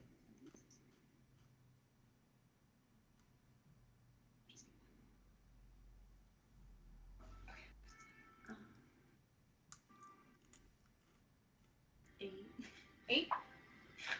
You kind of take a look around the room, Tyrael. You do like a 360 and kind of impressed by everything that's around you.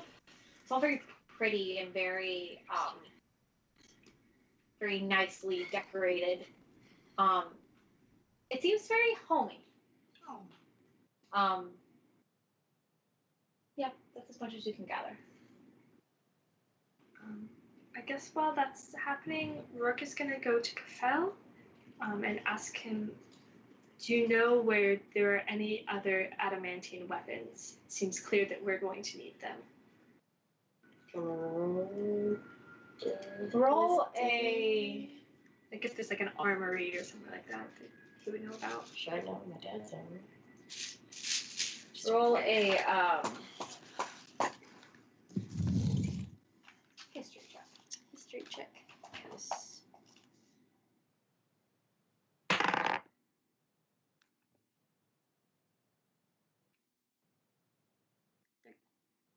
14. 14. You gather that looking around this particular nest, there might not be a lot of adamantine weapons around. Not in this nest. So essentially, it really is the same thing back to you. Not here for sure, but somewhere else maybe. It's worth keeping an eye out for. There are armories, of course. Just not too sure where. Isn't there the nest? Sorry, this is like out of character clarification question. There's a nest that was devoted to the like fight guy, right? The warrior class. Yeah, Yeah, fight guy.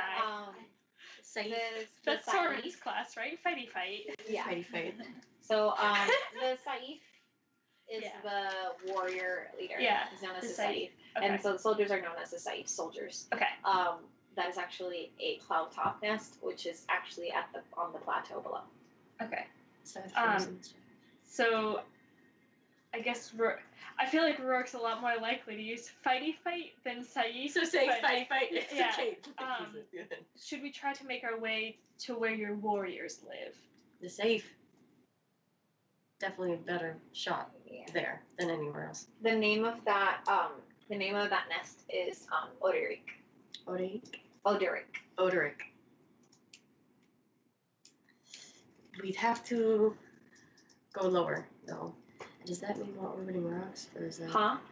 Does that mean more orbiting rocks to go down? There is the stratus rocks are tethered and tied together by bridges, so you would be able to get down through a bridge. But right now, you're inside this nest, and you don't really know where the other bridge is. Also, You came from you went into a side entrance, so you're not really sure what the main entrance is. Usually the main entrances of the nests, the main gateways of the nest have the bridge that leads to... Okay, so we need to find the main bridge still. Okay. So in order to get down, we need to go further through. I'm not familiar with this side hole. Yes. Can I have disaster? Now everybody do a let me see.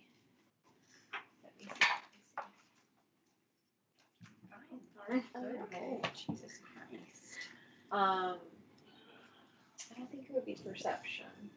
Can I see your sheet? Okay.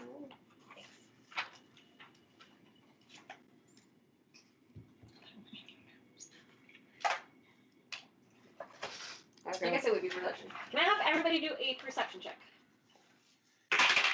18. I need it to be known that I haven't had to roll disadvantage twice now because my first roll both times has been a natural one. It's not Oh no! Damn. Oh, Listen, Tam. story, okay? You said religion is what? Perception. Okay. I wouldn't have a goddamn excuse if I 22. wasn't concussed. 10. 10? I got 18. 8? Alright. 18, 22, not 1. So I got an 18. 18, Nico got a 17. 17. Alright. R.I.P. Tam. Tam is still a little, is definitely not there. He's not paying attention to anything. He is literally leaning against the wall right now, just trying to gather his bearings. There are a lot of very bright colors. Yeah, exactly. There's a lot of very bright colors. Rourke and Bakar kind of, like, I guess Tam is traded over to the both of you at this point. They're like, you take him. While Car's just like, Rourke's just carrying Tam. oh. While everyone else, you all suddenly hear a kind of a thump. You turn around and you hear again another thump, and then who had the 22?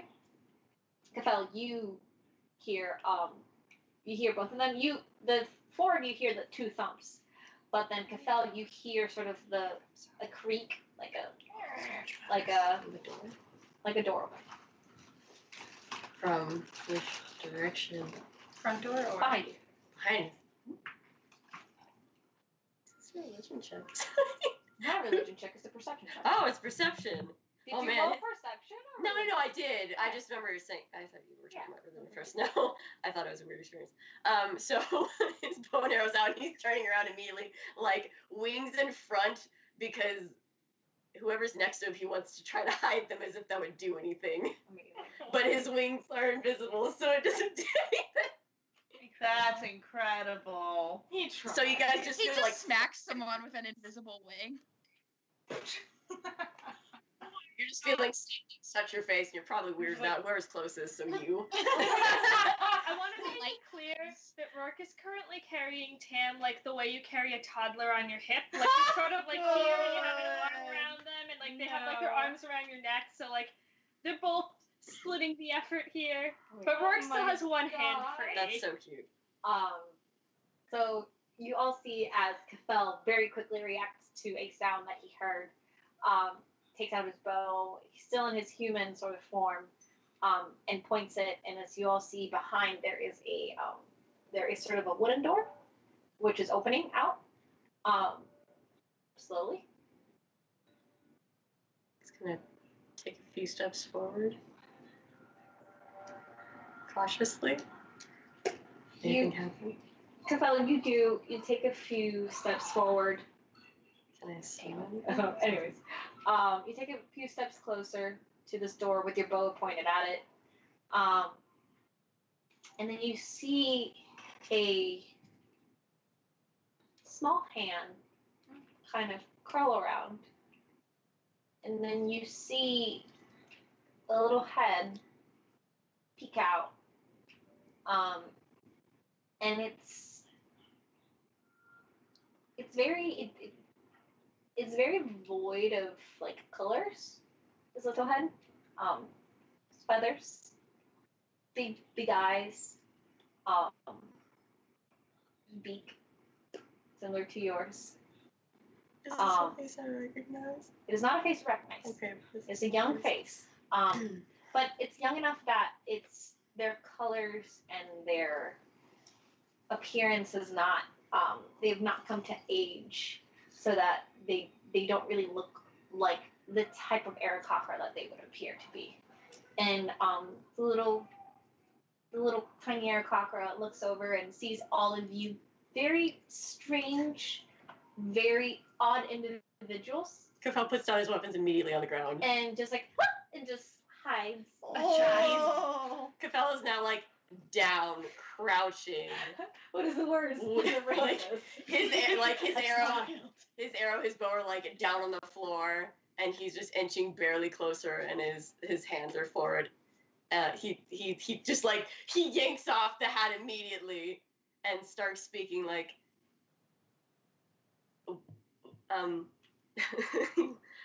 sorry,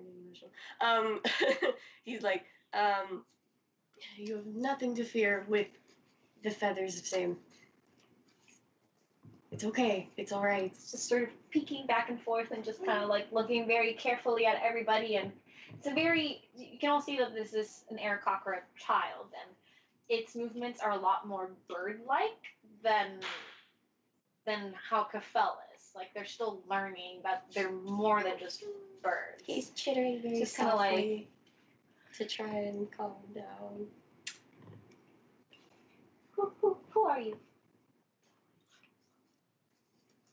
Oh my god, it's so cute. Well, the Karusok would know me as Kafel, the Crown Prince, son of the Tair, you know, yes? No. You don't know the tales? No.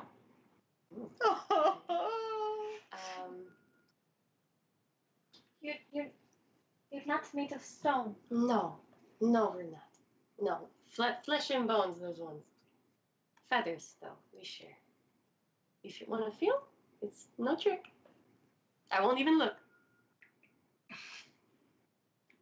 Angie reached out. Angie reached out and very lightly tapped Vic's outreached hand. For those who couldn't see. Hand. Well, yeah, but Rourke they is can't see crying what's just as happening much right as here. I am. It's canon. Tam, you probably notice. Tam takes like kind of a clumsy hand to Rourke's chest and just kind of pats it like like He he's holds trying you a to little tighter. he's trying to reassure him, but it's like Yeah, he holds you a little tighter. no. And he's like visibly tearing up. And Picard looks at him and The, rolls his eyes. the little Aarakocra just sort of nods and just like swallows a little bit and just push it.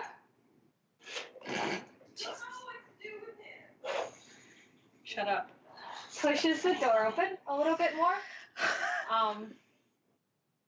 And then just sort of walks out, and this Aarakocra is about little tiny, is about no more than 3 feet tall, maybe even less. Like I said, its feathers and its colorings is very muted, so they're very, very young. They're walking and they're kind of wobbly. It's also patchy in certain places, so you know that this is a baby. This is like I'm still growing the feathers. This is like equivalent of like a 2-year-old or a 3-year-old, but in knowing our chakras Yeah. and lifespans, they grow very quick. So it's fresh. Christ, Cody. Okay. Oh my god! What the fuck just happened? Tam in his Oh, concussed it's state fresh. And then turned it everybody into lost Hannibal it. Lecter. Goodbye forever. Bye, Angie. Tam says that and I think It was a good run while it lasted. It's a chicken dog. That's it. Okay. It's named Chicken Dogger. I'll remove myself. So Love I know that. we're also like laughing hysterically, but I think that Tam's still in arm. Like Rourke probably goes Saying over and makes himself as small as he can be, which is still very big, but he's doing his best. Yeah, he just whispers, "It's fresh." He crouches down and says, "Where are your parents?" Oh, okay. Tyrael, go ahead, because Tyrael was. Oh, you were sorry. raising her hand. Go You ahead. can do it first. Go Like, ahead. do it. I have a Tam in my arm. You already have a child. Oh, rude. I know. I'm afraid that this campaign is just going to be Rourke adopting more. Oh, your child. Oh, I thought you were talking about Cafell and the child, they were speaking Aran, right? Yeah. Yeah, Okay. they won't just understand what you said anyway. It's true. I don't think Rourke would think of that though. So Tyrael, go ahead. Tyrael crouches down and looks at Cafell and says, "Can you ask where his parents are?" So Why he does he look so scared? Wow. shoulders kind of shake as he's trying Oh, not by to the way, laugh. Tyrael's like hood is up, so his horns would not be showing. Was It's his so head up? weird color and shit. I know. He's not like a friendly shade of. Wow, guys, we're gonna be fucking racist. Babies are racist. A maroonish color, he understands, but his horns are not showing. He jitters, chuckling a little. We come in all Welcome to the world, colors, bitch. shapes, and sizes, different feathers. Yes. His people are the same. Promise really you, it's not meant to be scary. Did you come from closer to this nest? Where are your parents? That way? So on this same plane, not down below? No. Okay. No. Did you get separated? No. No. No. They're back there? Yeah. Oh, they're Okay. definitely back. We're here to. Is someone like mouthing shit as this is happening, or is that just you? This is It's hilarious. just Conspiracies continue. These are my friends. They're here to help us. I grew up here too. I was meant to come bring help. Bakar wants a perception check the fucking kid. Insight. Alright, whatever. Meanwhile, Tam's kind of like nudging Rourke gently, and he's like, "I can stand. It's okay." Which is probably why Rourke was too distracted to go approach the Yeah, child. Because Tam's probably. like, "Let me down. I'm fine." Rourke lets you down, but like real gentle. Why and isn't it nervous. perception? It is insight because you're checking to see the person. You're insight checking the person. No. He wants to see if it's lying. It's insight. That's insight. Yeah, that's insight. Perception would be like. 5. What the thing looks like. You've Yeah. never. Can I had- check to see if it's real? Can I poke it? Cafell like Oh, puts no, his wing up. Yeah, so if you check, you've never really come across Aarakocra babies before.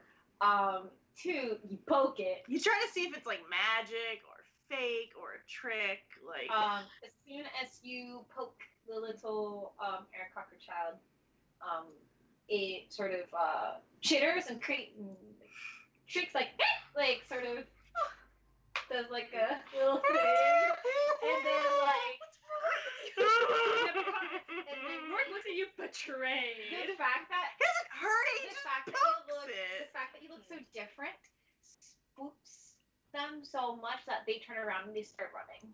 Oh, whoops. Car. Soren says, Like, nice. makes eye contact with Kafel and then just turns around. They've got tiny legs, so they're just kind of like wobbling. They don't really. Do they run. fall? I feel like they would. Good! Oh. Good! Good! And Gafel head over and pick. Follow.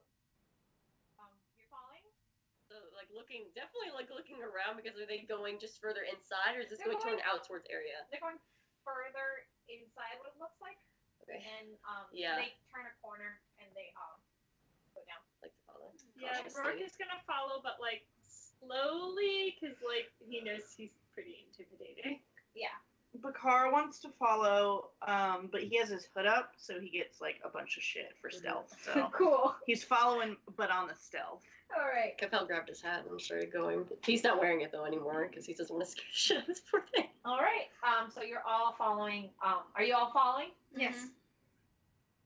I'd say. Yeah. All right. So you're all following the little aircopter baby who is kind of like, just sort of like gasping its I way don't want to shout around. And then Kafel, you're keeping up with it, and since you're the most familiar to them, you kind of stay close, and they don't look back; they just keep going. Everyone else just kind of follows Kafel. At one point, it takes another right corner. Oh, who's raising their hand? Sorry. Sorry. Soren's gonna take up the back just in case, to watch the back of them. So he's taking up the rear. Okay, cool. And actually, sorry, as we're moving through the house, can I just do like a perception check to see if there's anything like off about the house? Like if something, like if it looks like things have been disturbed, or if it's just like empty. Any frogs? Go ahead and roll a perception check. Okay. Not that one. That is a 17. 17. As you're quickly walking through this sort of this home, you see that there is certain rooms that are like a little bit disturbed, but not trashed. It's more like certain things have been moved into like some corners to be made a little bit more comfortable. And it looks like it's been habitated, but like, is that a real word? Is that a word? Habited? Yeah. Inhabited. Yeah, close enough. Inhabited, yeah, inhabited, but not in the more conventional way. Mhm. But it's people lived there and relatively recently, but it doesn't look like it was like raided. Yeah, exactly. Shadow Daddy. Exactly. Hi, Shadow Daddy. Am I close enough to pick up this child?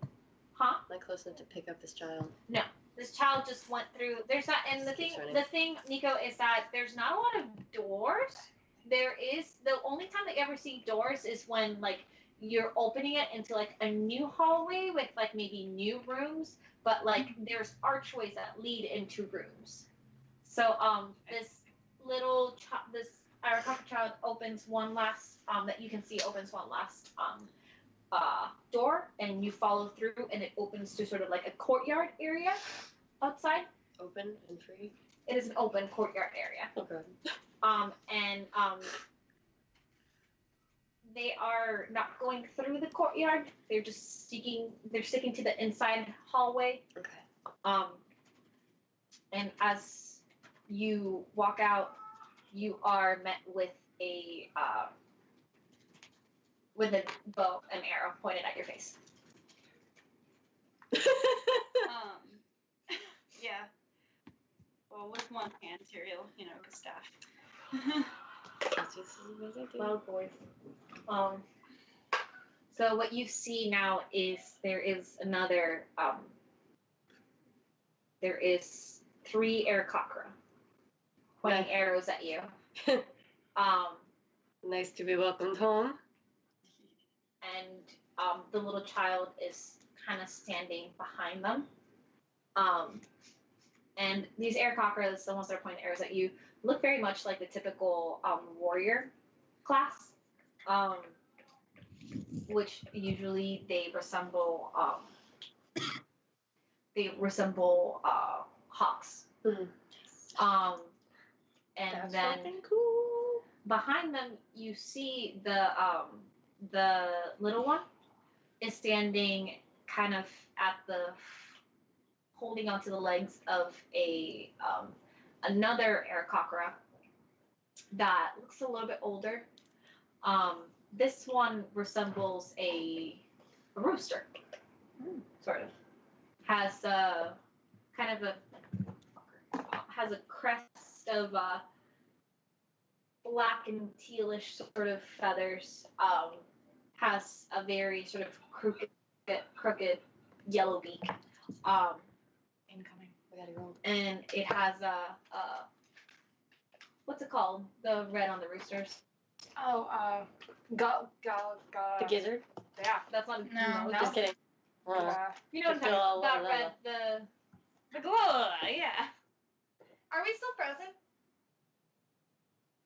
We can't hear you, We Lee. can't hear you, Lee. Lee, are you muted? We can hear you. It's just you guys are frozen like. Yeah, I saw. Oh, still, yeah. There we go. That fixed it. Anyways, he's got that red thing. What's it called? I don't know what it's called. But you know that rooster. The thing. Yes. That thing that hangs from the rooster's beak. He's looking at. Is someone throwing water? Yes, Danny is trying to spray the For cat. the cat. Because he's And trying now to. you're getting the DM. Great job, Danny. I'm gonna fight you. I mean, I can just like let the cat eat everything if that's what you want. No. Okay. So and the rooster Aarakocra sort of patting the head of the little tiny child and sort of looks up and sees this and have you all walked through the door? I was probably pretty. Yeah. Whoever was closest to me, behind me, who ran behind me, I thought it was Rourke. Nico was hanging back. Archie. So Nico, well, Soren, you're in the back, in the rear. Look at the DM. But the thingy that hangs down right here is called the wattle, and the thing that's up here is called the comb for the rooster. They had Cool. So. But you were in the back of the group, so you're not really at the front. Yeah, Nico stayed toward the back of the group as well. Isn't it? Who followed after me? Yeah, Tyr and then Rourke. Yeah. Tyr, and Rourke. Tam. Yeah. Rourke was intentionally hanging behind you a little bit, so he might not necessarily be the first one. It'd be like the three of us. Yeah, Okay. behind you. the three of you are the ones that like kind of pop out and you're being held there, and then you all, the rest of you see them kind of lift their hands up. But the fact that they're not really reaching for their weapons kind of lets you know that it's not imminent danger. You see the rooster like Aarakocra pat the little on the head and then look up and sort of you can kind of see spectacles on his eyes, and he looks up very weakly and then just sort of lower your weapons, lower your weapons, lower your weapons. And the soldiers do. Put his hand down. And then he steps forward and he's, you're alive. You're not dead like they said. Like who said? The gargoyles. They said that Altair had died, that his son had fallen. Well, I heard parts of the story. No, I'm very much alive. I left to get help and came back to this. I'm sure you're alive.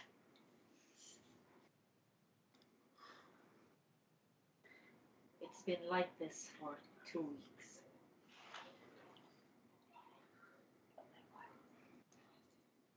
Are they speaking in Ori? They're speaking. They're speaking common. Oh, okay. Okay, good. They're speaking common because he's aware of that. Okay, that's nice. Then Tyrael asks, like, what? Like, specifically? Like, Home is not like this usually. I mean, I know, but, like, I want to That's know, a like, question. is everyone in hiding? We Or are, Mass is dead or something, you know? we are not allowed. Sorry, We are not allowed outside our homes. so they keep you prisoners instead here. Yes. We cannot tend the lands. We cannot.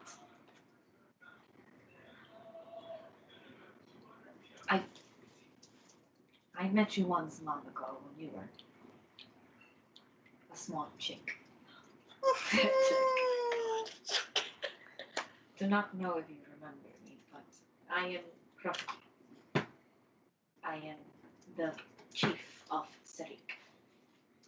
And at the mention of Sarik, you roll a history check. What was the name? Sarik, Serik.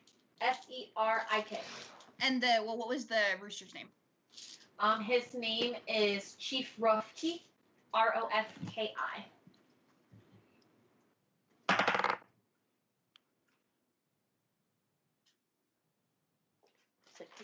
History.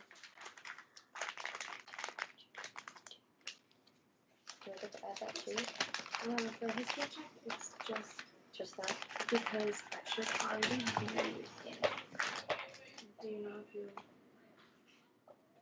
Yeah, that's probably already in. Yeah, you're 20? Okay, so 14 I'm then. just trying to figure out how this particular sheet works. Do I get the +1 as well, or just the +3? Because Only for history. on my sheet, you'd have already added it in. I don't believe mine But does, though. on for this yours, one. it looks like the way it's set up, it looks like you add your int bonus and then your skill. Yep, 3 plus 3.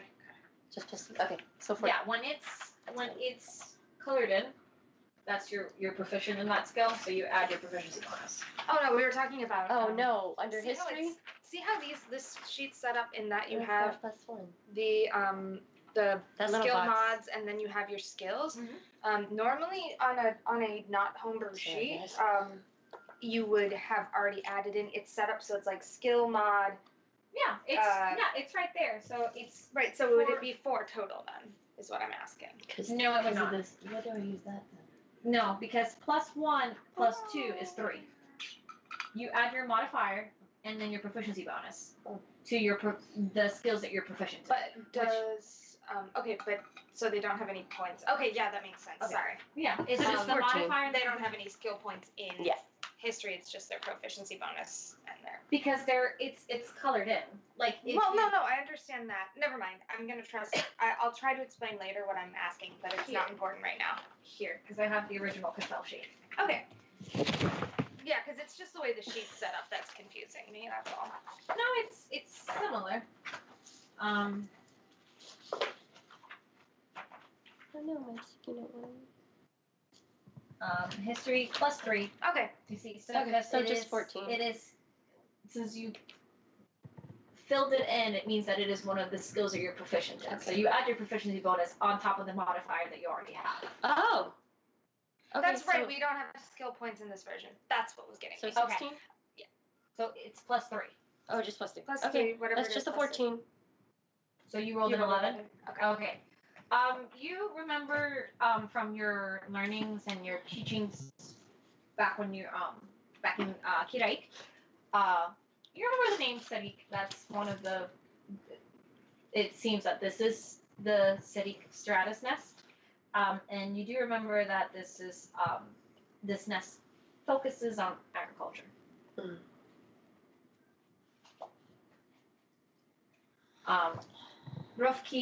Chief Rofki takes in your companions and gives them all a very guarded look, and then to you and Oren says, "Can they be trusted?" You're going to have to be more specific. They are not made of stone, but they are not our people. I know. And he speaks back in Orin, obviously. They are not our people, but they came willingly when I had no one to turn to. They've helped keep me alive to this point. I trust them to help or they would not be here. We did not mean to frighten the small one. She will be fine. And he kind of turns to her and like chitters to her and Oren, like, "Go find your mother." And she kind of gives everyone else like a one last look before running off. He turns to all of you and says, "We should sit and discuss what we can help you with." Thank you. So He's gonna look behind and make sure he can see the rest of you who hung back and like give a little motion, a come hither motion. So everyone follows? Yes. Yeah. He All right. stops Bakar from sitting down. Why? Like following. Whoa. Don't you ever touch my kind again without their permission. Shit. Bakar gets right up in his face and he's just like, do you want to stop me next time? Don't make me. Backsword? Good, Nico because his ducks, wings got real big, taller than them both. Nico ducks And behind. then- Oh, good, infighting. That's what we need right now. Incredible. It's gonna go to 6. All right, so everyone follows Rough Key and the soldiers. They lead you to through an opening that leads into a kind of a smaller room than the rest that you've seen. It's more like a private room, you would assume. There is a small table, and there is pillows and cushions around. And Rough Key kind of motions for you all to sit, and then just says, this is the first time that I welcome a Tahir into my home. I wish I had more to offer. You're more than accommodating, given the circumstance. And you all are... What exactly? I'm Tamron Syatis. I am a bard, and I'm here to help my friend. Yes. Good man, this one. Are you okay? You seem... I took a little blow to the head, but I'll be fine. I'm good. I think it's going to be really a good idea for us to know what's going on so that we're not going in blind. Yeah, nice to meet you. And you're just kind of like... It's a funny outfit. I've been told that. It's got funny stories too. He looks past Soren, he looks past Nico.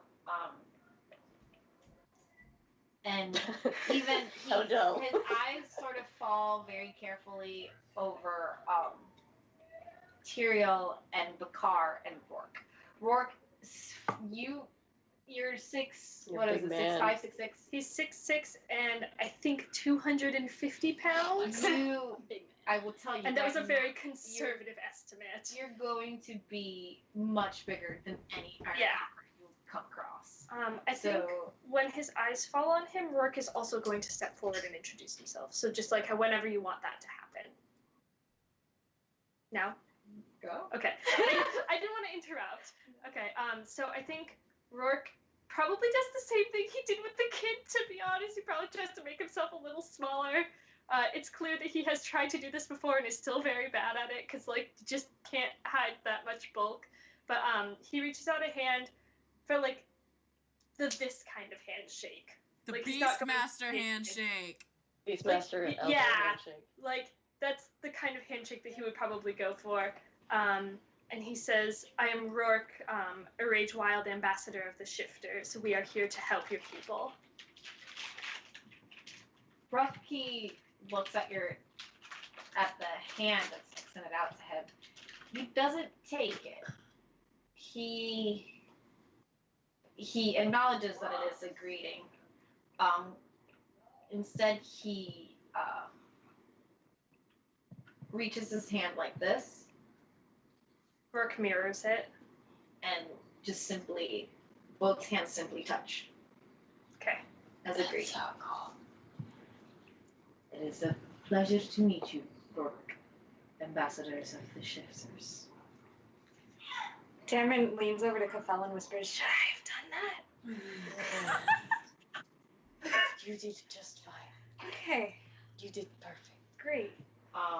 Then he watches with interest as everyone else introduces himself. And then Bakar and Tyrael, he's looking back and forth between the both of you, and he's like, "You are both quite odd. Do not think that your kind has ever made it to Sarik before. Not in the time that I have been alive. Tyrael pulls down his hood and gives a bow. It's a little taken aback by the horns. But you bowed. Like, not a low bow, just like, you know. And says,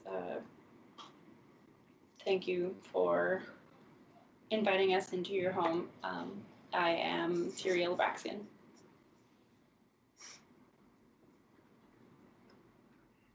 Sorry. Timmy's killing me. Keep trying for Ark. Oh. Good. Oh my god.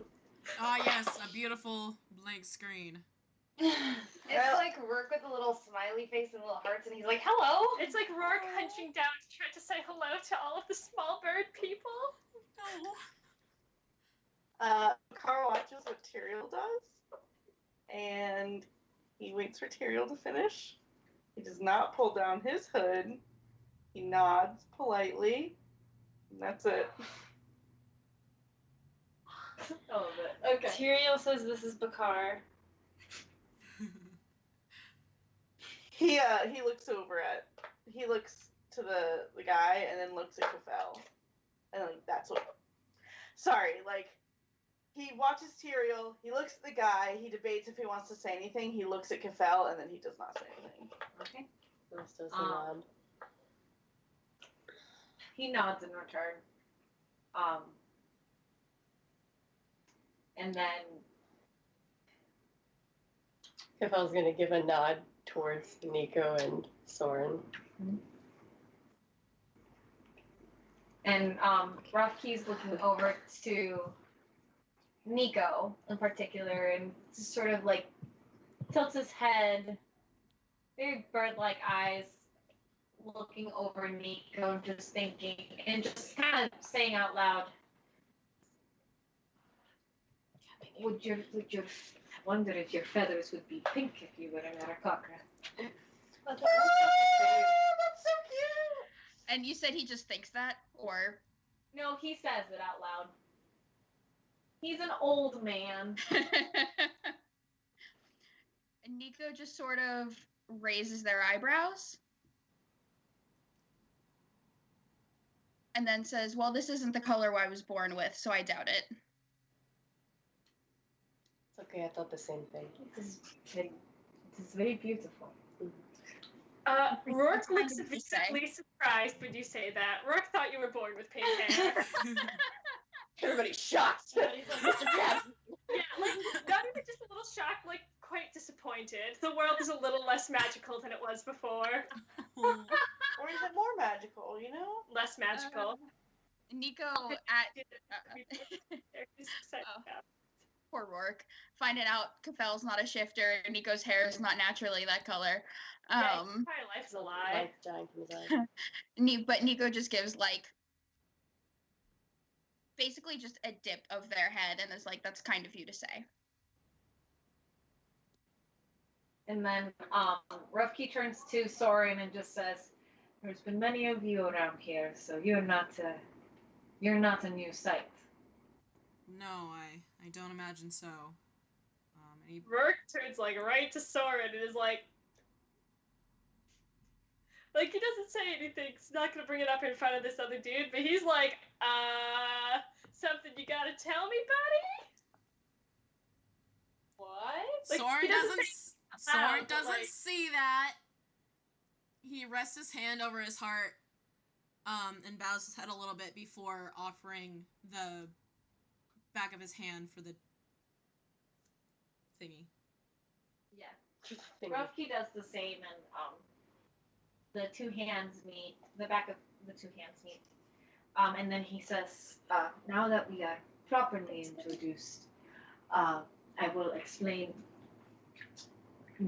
Like I said, we've been here for 2 weeks. From what we know, the gargoyles, the Marmore, arrived in Kiraik and some elemental force has frozen the city over. At least that is what our intel tells us. We have little communication with the other nests at the moment. We are mostly holding out with each other. There is only of a little over 400 people that lived in this nest. There is only, and at this he lowers his head, and you can see him struggling to speak at this part.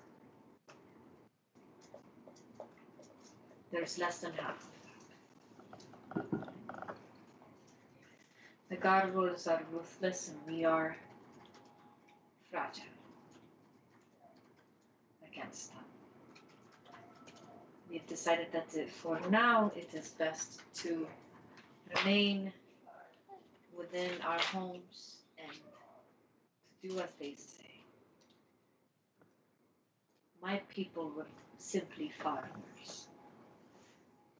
I am the head farmer, the chief of Sadiq, and there is nothing more than I can do. These soldiers, the ones that you met just a few minutes ago, they were luckily here when it all happened. And have been surprisingly stealthy and avoiding the gargoyles. Our fighting class were the first to be maimed. Did you say maimed? Yes. Sorry, you'll have to forgive me for speaking out of turn. I'm gonna go ahead and chalk it up to the head injury if you'll do me the service of just accepting every apology henceforth. Maimed, though? As in injured in battle, right? Yes, brought down, but their wings. Fucking called it. Their wings were ripped off by the gargoyles. By the gargoyles? The Yes. Marmori? The Marmori. Why do you ask this? Why are you so interested? Well, because it's awful. Of course it's awful. I had to see it with my own eyes. I had to see my people had our limbs ripped from their backs. It's not the first time I've seen it. Forgive me for blurting out. You're okay. You're okay.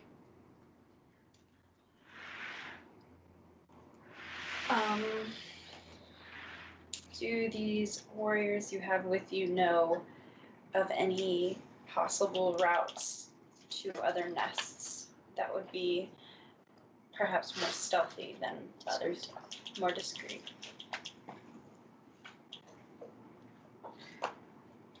It would be a challenge, but they are. To be truthful, I would not want to part with all of them. We only have 3 to protect our people. I'm not asking for any, We just would not- points in direction. We will not take your only protection. We've done well enough thus far. If we were just told where to go, we will leave you here safely. You'd have to ask them. How many, you've been avoiding them well, but do you know how many make the rounds to the nest? How many you've seen just in passing in groups? They all look the same. Usually there's two, but Bears. they might be the same. They might be different. There was two right outside. Was. Yeah, we took care of those for you, thankfully, for now.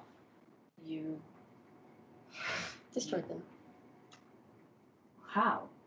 They're We have magic users, as well as the A very big man with a very large hammer. Yes. They sure know the magic. This material, this adamantine. adamantine. Yes, they actually it's perfect to pierce through them. It shatters, but it does the damage. It can get through. And they are also weak against magic, Magic. especially, well, the ice things, fire. Ah, yes, the methods. They they appeared recently. They are just scouts and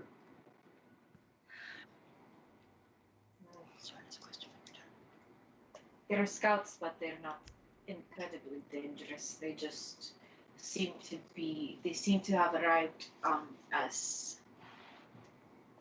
messengers for these gargoyles. Soren leans forward slightly and he asks,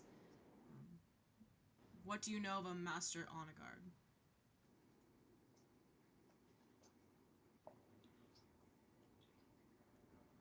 Onagard is the leader of the Marmore. They are, from what I've been led to believe and what we have been told, they will not stop till our people have suffered. The Marmore, the gargoyles, the Marmore who can speak to us, like to, not like, they do speak of their people as if they have been through much suffering. And the point of Onagard taking down the Arakakra is as vengeance. They call themselves the children of the Stone Father. They do not call themselves gargoyles as we know them. And then Keith stops a dog. Battles a from coming dog. into the room. Battles a dog all by Do the himself. dogs have feathers too? The dogs absolutely have I'm feathers. very glad. And Shall we? Go lay down. No. Get out. Sit. She loves Sit. You need to stop playing Lay dumb down. characters. Never. It's your decision. What happened? Said I need to stop playing dumb characters.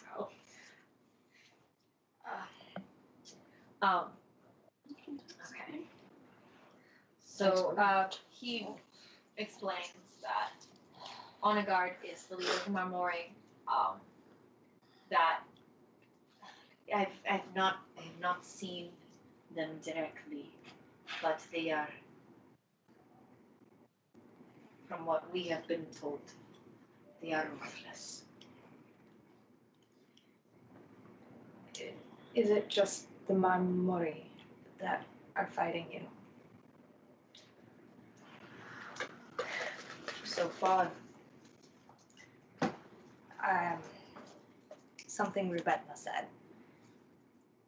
about the frost magic. I worry that they may not be alone.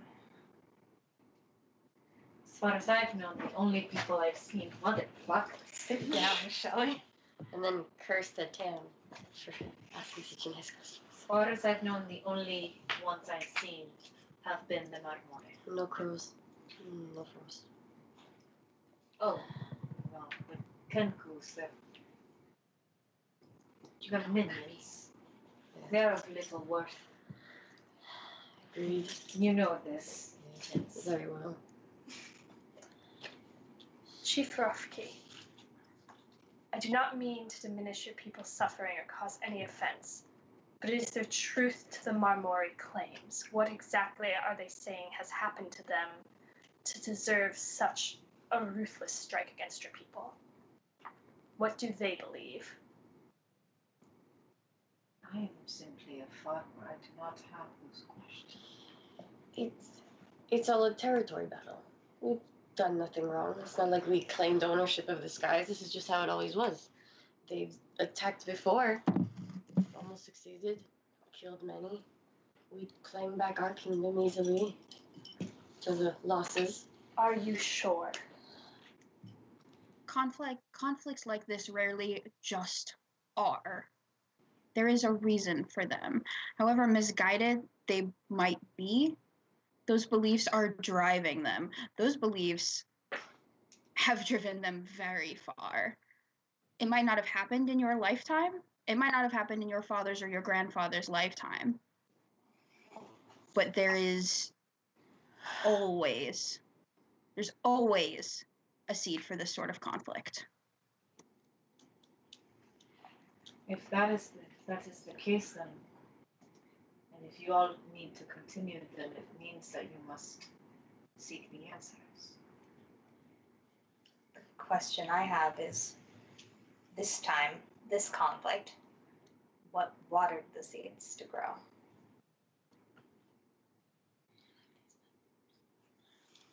God, all this fucking symbolism. Metaphors. Yeah, right. How far is it to the next nest? Next nest.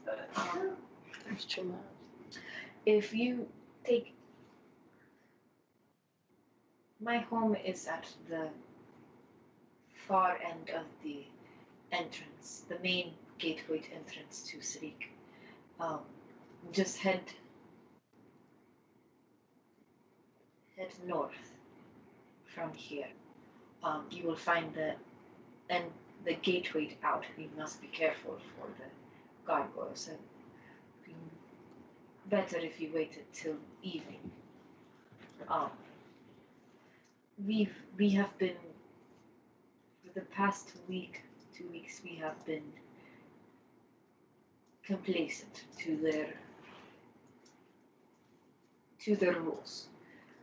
I do not think they would anticipate us fighting back, and we will not. I will not make my people fight. We have to wait till something comes off of all of this. I will not risk the lives of my people. We're not asking you to. Because of this, you will have a chance to escape in the cover of night, I believe.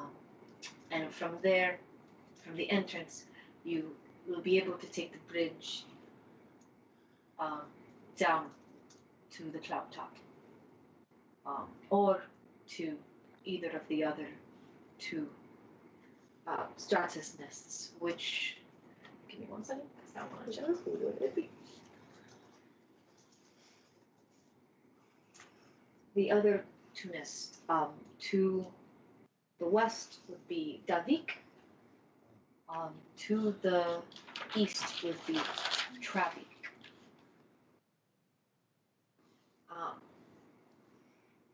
Kafel, you remember from the same information that you remember. Davik is again a stratus nest that has a focus on construction, and then Travik is the stratus nest that has a focus on technology. Each of the nests have kind of like their own focus, very much like if you can think of like the districts in the Hunger Games. Sort of that thing.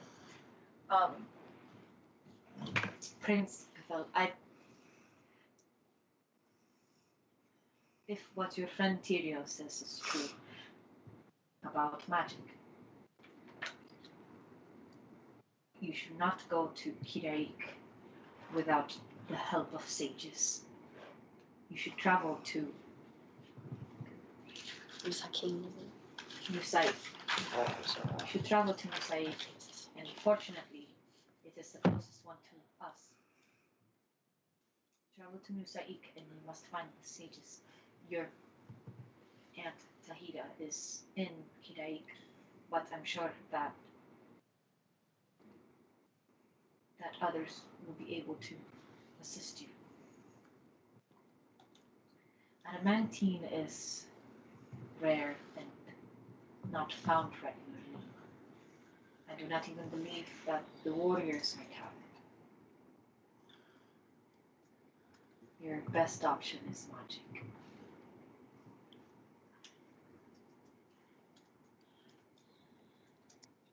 Oh, yeah, just a question. Do you or your warriors have any idea of the scope of their numbers, or have you only seen the single patrols that move through this area? When they arrived, was it as a group, or did they go immediately to Kiraik and spread from there?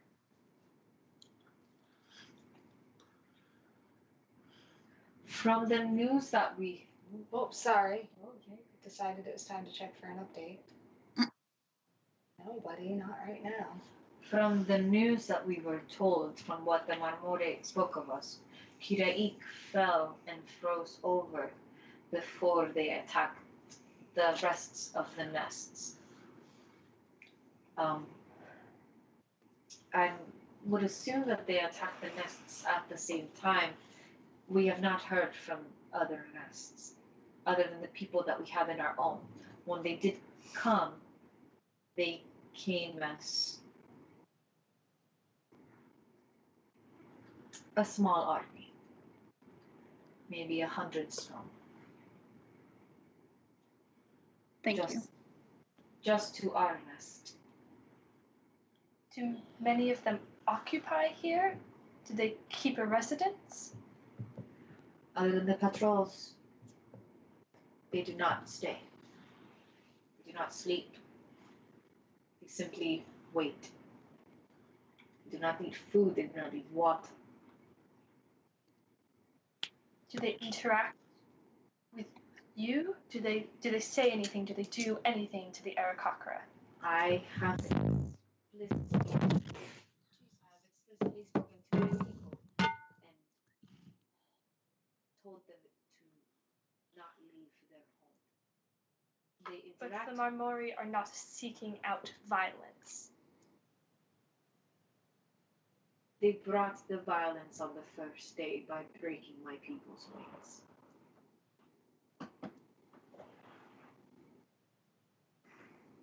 But it was an initial show of force, and since then, it has been quiet. Yes. I wouldn't see it past other nests to put up a fight. My people are not strong enough for that. So because of that, we have been quiet, they have been quiet.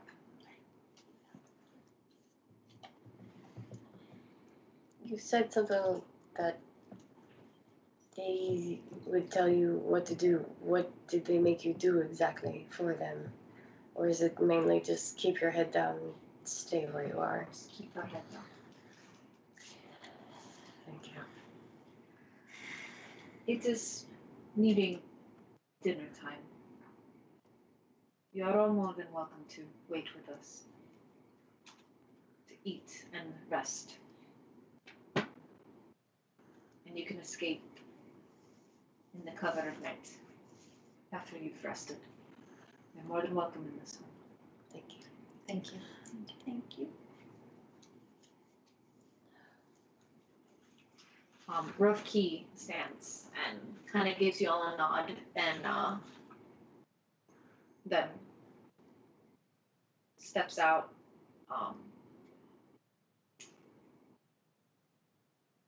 We're gonna stop it here, as you're all sort of processing everything that you've learned. So yeah, possibly do a quick character interaction before we end? Yeah. Okay.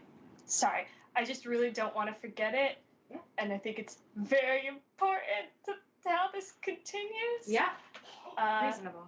So Rourke is going to turn to Kafel. Like at the second that the party is alone. Prince, I trust you, and I trust that you have told me the truth that you know and what you have been told, and that you believe those words. But I grow less and less convinced that the Marmori do not have a cause of their own. And if I am to continue on this path with you, if I am to continue to bring Bakar with me on this path, I must be sure that we are in the right. And if we cannot find those answers, if those answers cannot be provided, I do not think that I can continue. Soren steps up behind Kafel, just as support. Doesn't say anything? Nope, he just steps up, just kind of looking at Rourke, but it's obvious that Kafel has Soren's loyalty. Well, if Soren's gonna step up behind Kafel, then Bakar will step up behind Rourke. Oh, goody. Okay, I want to make it very clear that Rourke's not trying to be confrontational about this. Like, Rourke's just... Yeah, I thought they were fucking sitting down by the fire. Yeah, like, this is them being... It's not even a fire. They're not even Ve- fire, like, they're just chilling. This is just him being very torn and very, like... Like, I'm not convinced that something didn't happen here and that we don't have the full story. As you say that, you hear a Meow wow. This is for you. But it's stuck to my shirt. What did he do? Nothing. I just brought him upstairs. No, earlier. Oh. No, Shelly, bye. We don't want that. He was shitty. Please take that. Are you going to bed? As you say that, as you guys are having this conversation and you guys are all sort of like taking your sides, you hear a you all look up and there is one of the three warriors that had stopped you. Sort of had listened in, and he pointedly looks at Rourke. He just says, "My people had their wings ripped off of their backs. I think that is all that you need to know." And then he walks off.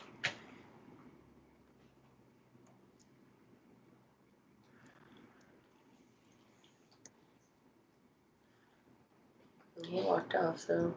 Yeah. Yeah, Say, I was going to say something, but he left. Rourke's not gonna, like, go after him, but it's clear that that was not convincing to him. Nico, actually... Oh, wait, sorry, go ahead. No, go ahead. Oh, no, I was just going to say, Nico looks at Rourke and is like, what reason are you looking for that you feel would justify this show of force? What purpose, and I don't stake my loyalty in any particular place, but we have signed on for this one way or the other. What sort of history, how many generations back, or how close to heart would this be that would make you leave? I completely What agree. sort of reason? And like, this is not Nico. This is Nico legitimately asking Rourke, like, what? They've signed on to this fight. This is the situation that they're in now. These are people that are going through like these injustices now. And again, Nico's not even approaching this from a moral standpoint, but like knowing Rourke and the reason Rourke put his stake in this fight, like, you joined up because you saw that Kafel needed your help. That has not changed. His people still need your help. There is always a reason for war. It is rarely ever clear-cut. So what answers could you find here that would sway you to leave this, to abandon this cause? I agree. If I feel that our approach, which thus far has mostly been killing sentient beings that we've never tried to speak with was perhaps not the best approach. Sometimes words can do as much as a sword. Tyria. It's kind of hard to speak when you're being attacked yourselves. We attacked the last batch. I'm just saying. We've been attacked previously. We've been marked since I met you. I'm gonna get emotional while you're talking. I can't do this, Angie! Soren steps... People who feel greatly wronged. Soren steps forward and says, what happens in the past does not justify the events of today. I do not understand why you are I'm not saying that we do. I'm not saying that ripping the wings off of someone is justified, ever. But I do not think that responding with violence to a people who feel that they have been violated is going to further our cause. But can't you say that the Arakakra feel violated as well? Everyone, please stop. I can't take any more of this. I don't know what caused the Marmori to behave this way, but I do know that there is a great sorcerer who is working with them, who is heading their cause, and whether or not they have a cause to fight for, his cause is not theirs. Then perhaps that's the line we should be pursuing. If they're following him, that is what we are against.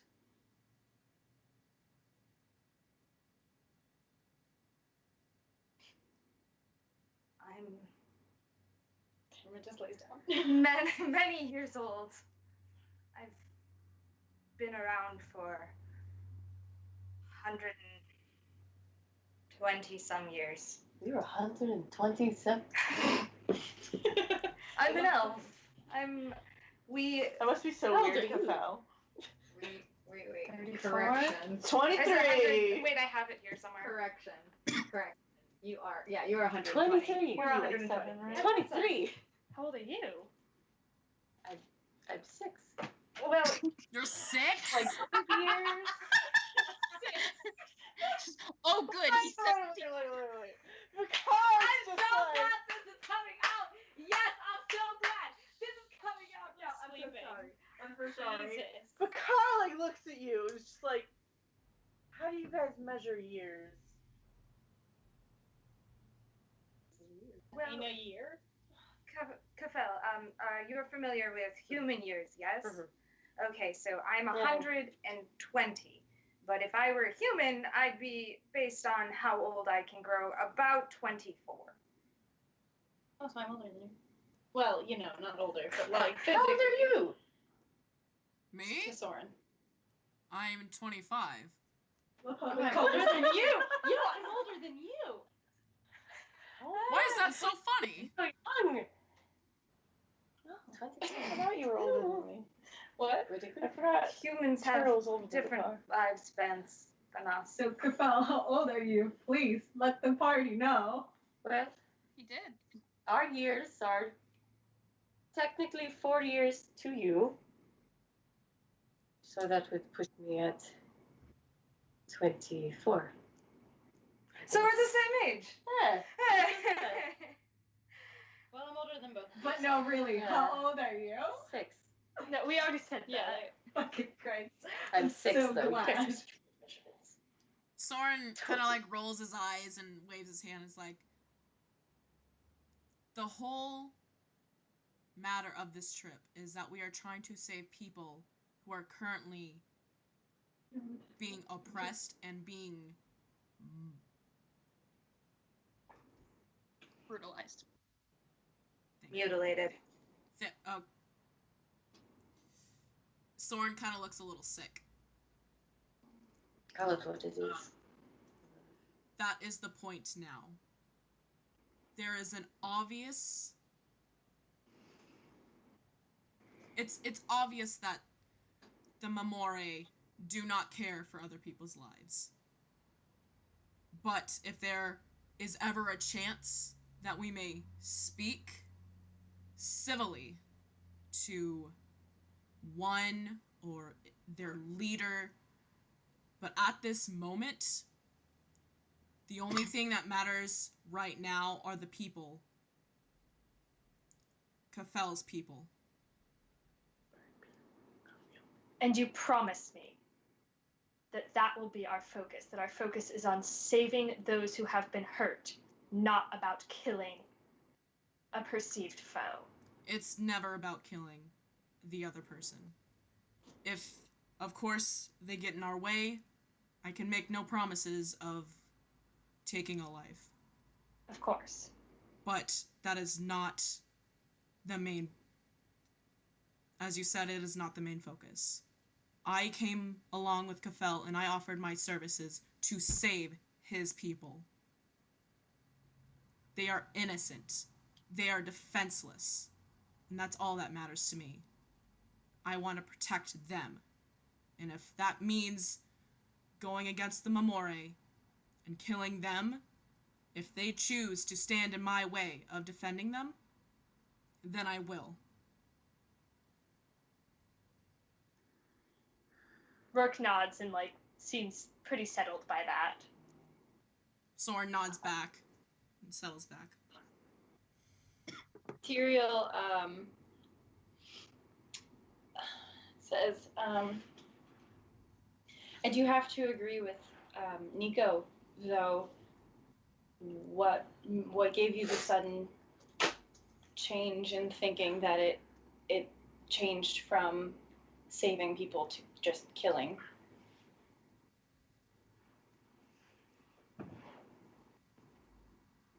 Sorry, I'm not sure what brought on the sudden change of heart. Change of heart and thinking that What our made him mission second has guess? changed.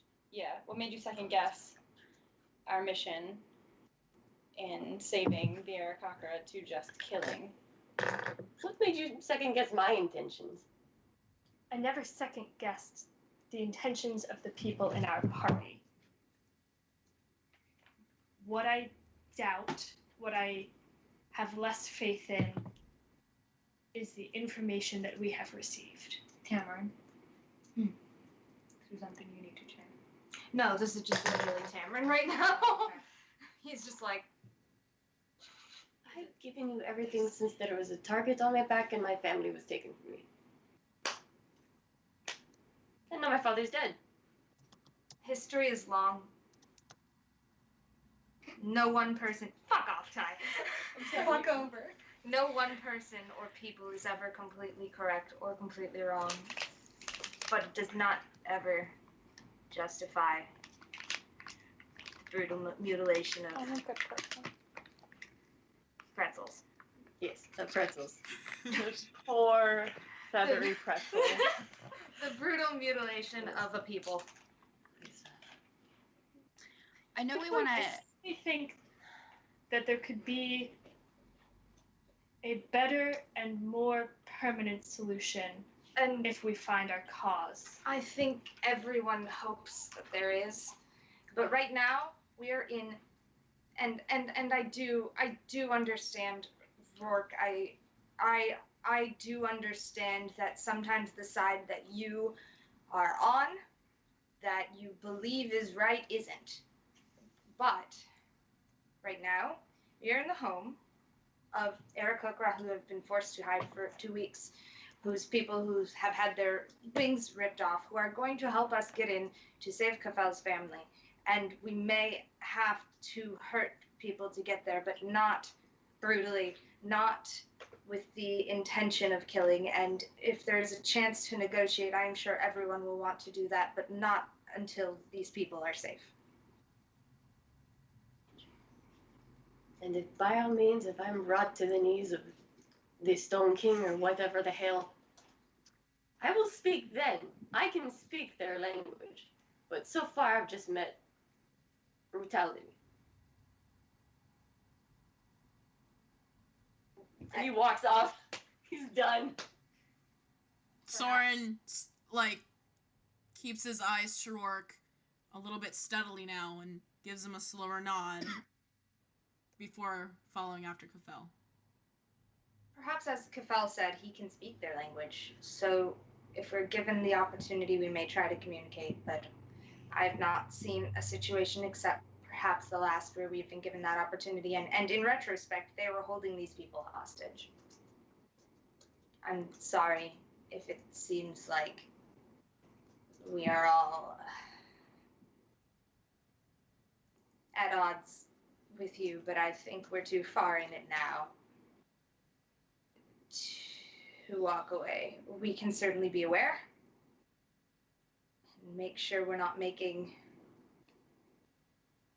a horrible mistake, but I don't see it to be a mistake to fight on the side of people who have been brutalized simply for living the lives that they and the generations before them have led. And who is to know, though? We have only ever gotten one side of the story. Well, would you like to go talk to them? I don't speak their language, and the one that does hasn't tried. Well, he was actively being assassinated through most of the interactions we've seen between the two of them, which does, I think, allow for some slack in that regard. In general, when I am woken up with a knife to my throat, I don't typically respond with pleasantries, although, actually, no, that's not entirely true. Regardless. Oh! It's probably...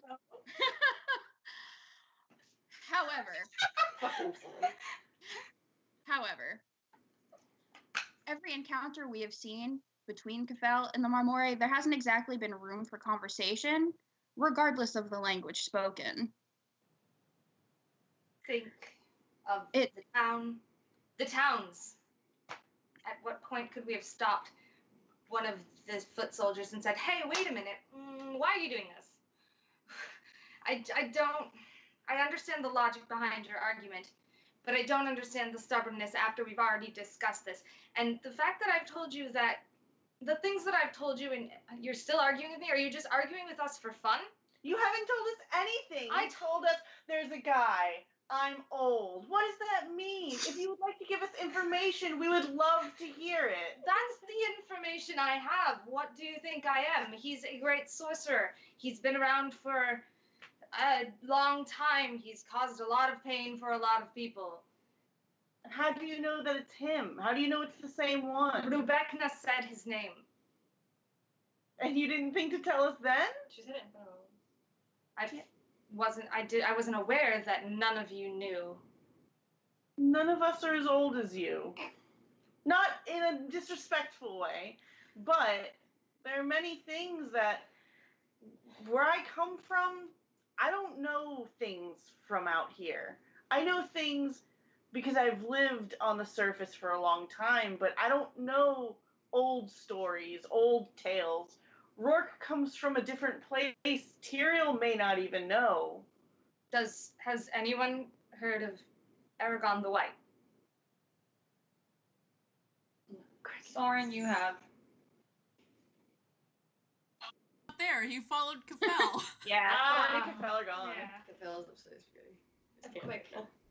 I thought Rebecca did go into explanation about this Oh, stuff. I don't remember that. I'm sorry. Rebecca said that there was a dude with the stone. Yeah, from what I remember specifically, that what Rebecca explained is that the Aragonite is related to Aragon the White, which was an ancient dragon. Ancient dragon in the era of dragons. That was part of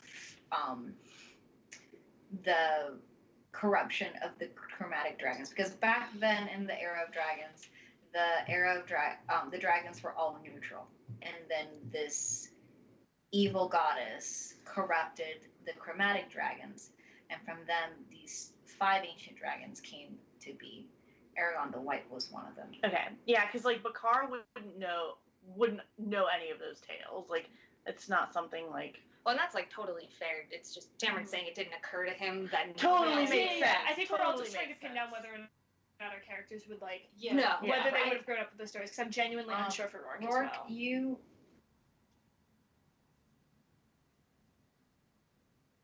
traveling as much as you did, Like, I feel like you might have heard them, but they wouldn't you be would have something he necessarily heard. believes. You would have heard the names of. Maybe you just hadn't like clicked before. Would it be something that he would consider maybe a folk tale? Yes. Like something that he never considered real? No, they're real. It's one thing that is real. It's actually known. It's kind of like a. Now people look at them as sort of boogeymen, but you would have heard it. But like, sorry, what I'm trying to pin down is, does he know of this and think of it as factual history, or does he hear this and say, this is an interesting question mark Tall creation tale. myth? Here's the thing: you wouldn't care because it has nothing to do with you. It has everything to do with the Silens and the royalty. It doesn't have to do with anything of your people. But that's So, what I'm saying is yeah, like, so you would would he have, see it as fact that he heard as this is a thing that happened to our people and is real, or is he hearing it as like a tall tale, like a myth, like a story from a people that's exaggerated? Rourke would have probably think that it's exaggerated. Okay. But like you would have heard the name Aragon the White. You would have also Yeah, but heard, like he would think of it as like a metaphor more than like a literal dragon. Yes. that's because you wouldn't go into a lot of the human. Yeah. No, but veracities. that's what I mean. Like, Yeah. Okay. So you would have heard the name of Aragon the White. You would have heard the name Malachite the Green. Okay. You would have heard the name Sard the Red. There's two more. Is it a human tale, like specifically? Sorry, I'm just like going to say something to Tam, and I just need to know like how to phrase it. To you, it would be like a human thing, but it's like you've heard those names and you've heard people talking about it, but maybe in passing, it's never something that you would question. Yeah. It was just something like, oh, they're talking about, oh, I heard that name before once, whatever. Yeah. It doesn't relate to me or the shifters or the Fae. Yeah. You mean like the human story? It's not a story, Rourke. It's history. It's not history. It's history and it's present. Aragon the White isn't a dragon. He's a sorcerer. And as far as I know, and everything I'm led to believe from this and other things, he's not a good one. She said Aragonite, and I don't know much of what that has to do, but she said it was tied to Aragon the White, and that the frost magic was his. And she said a dragon, but, well, once there was a dragon. Now, it's not a dragon.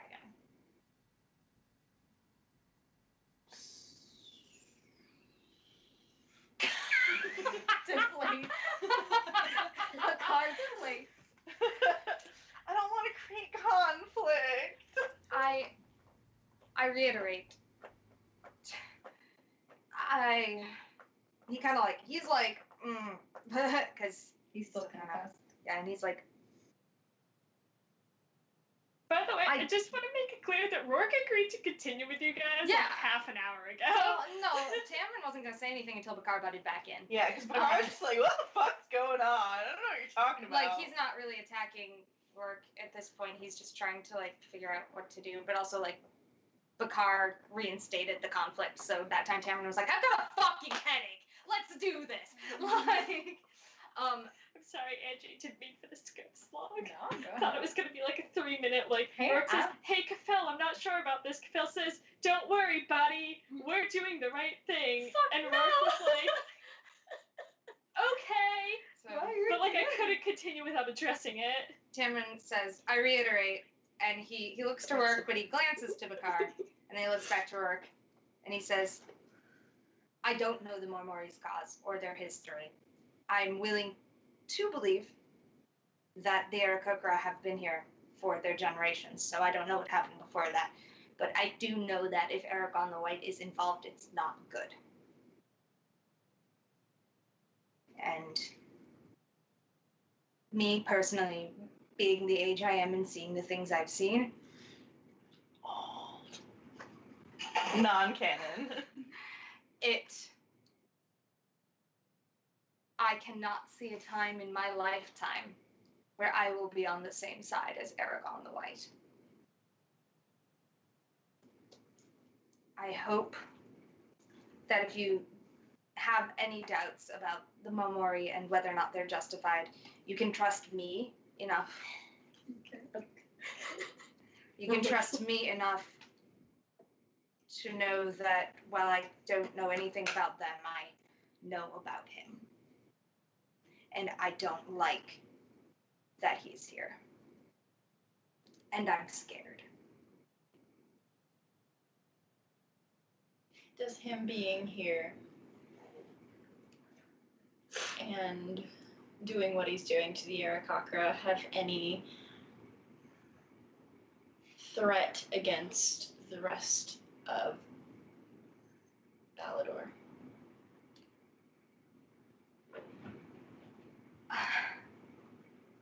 I am but a concussed bard. Your new URL. I'm no military tactician. Concussed bard. Concussed bard. I'm no military tactician, but I can tell you that it does not bode well. And I can tell you that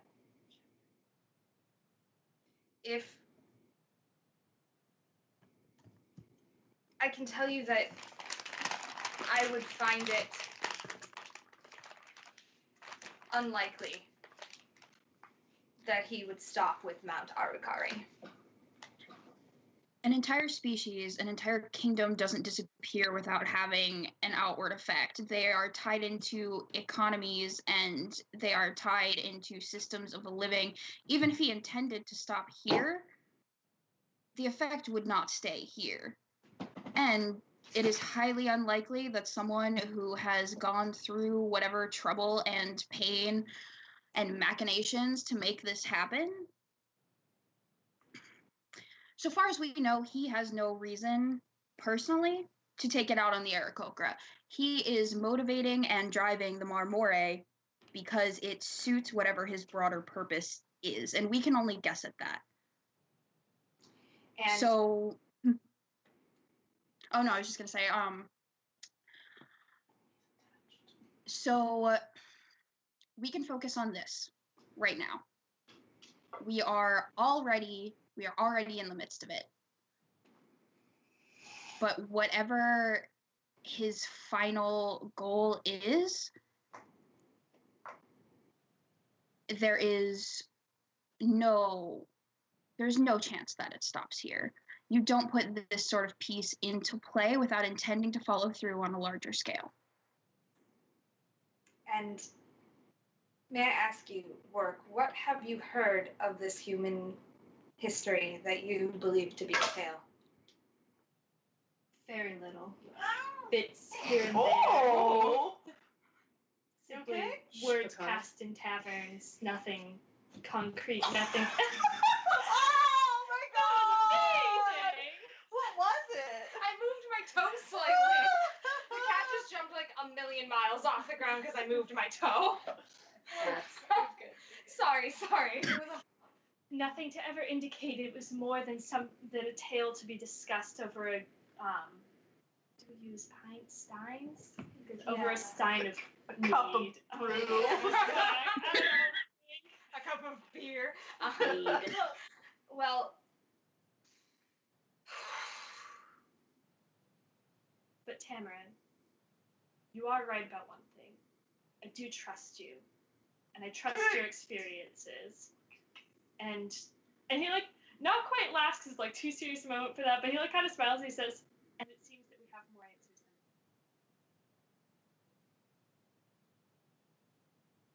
than." thank you. Well, you know, you get a tale or two when you've been around for 120 years. What else to do but sing about it, right? That being said, I feel it pertinent to remind you that in the tale, he wasn't the only one. So he may not be alone. And I just hope he's alone here. Because I don't think any of us are strong enough to face more than one great sorcerer of lore. Yeah, actually that's kind of concerning. Rourke nods. He just says, "If you'll excuse me, I think I have some apologies to make." We don't have to do that right now. If you want to just like RP that or whatever, like. Don't touch me. Cameron just kind of nods. Me, how many times can I make a big cry in one night? Not shed one tear. I've just gotten teary-eyed. You will not get it out of me. I mean, sorry, that genuinely has not Why is it beat up once you fell in Big's Emotions Day? Like, depends on first Angie, now this. Sorry, this has been a long time coming. Since like the second session. Yeah. Depends on what everyone's schedule is, but I'm here for it. For what? If you want to come Working apologize apologizing. Oh, hold and on. interrupt the Soren and Gibbons. No, I think we're fine. I think they're just. I was gonna say It was just the video. I don't know if you There and you go. Soren are like doing a thing or like what's. He said a pretty good like last line. Not gonna lie.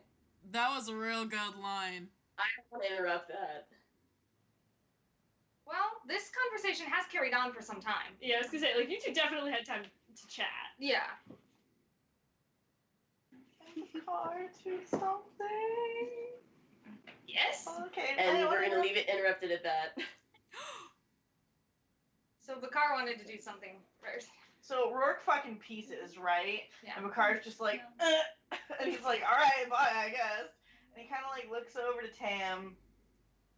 And he, what is the room right now? It's like a seating area with cushions or like cushions around. Okay. So I assume that we were like not really on opposite sides of the room, but kind of like, you know. A couple cushions Yeah. away. So it's you, me, And Tyrael. and Tyrael, and that's it? Yeah, I think everyone else speaks that. True. Oh wait, Nico. Oh, and Nico. Sorry, Nico. Tyrael, Nico, Bakar, and Tamron are the only ones left. Still there, despite being over here. Look, out of sight, out of mind. You got pulled by God. Yeah. I mean, I'm trying. Okay, go. It's fine. I'm just. It is 11. Okay. Nobody spoke up when I said depends on everyone's schedule. We Yeah, can I hash know. this out. I love this. I don't care. I don't Okay. Oh, and also, like, if you want to go sleep, that's okay. Oh, no. I'm Okay. just wondering. Are you I'm staying here? fine. As long as you're fine. I'm Yeah, fine. yeah, I'm just worried about the people that gotta wake up early. I mean, me and Rin are the ones that have to wake up at 5. Okay, if 4, you guys want to do so it, go. 3:30, whatever. Time to die. Yeah. At least you got your nap. Time to die. Yeah. All right. It's your choice. It's not my choice. I have to get my wisdom teeth out. Tomorrow? No, but I have to make up my hours. Oh, okay. Yeah. Anyway. Anyways, so Bakar kind of like, when Rourke gets up, he kind of like stands up and like goes over to Tam, kind of like sits nearish him, and he's just like,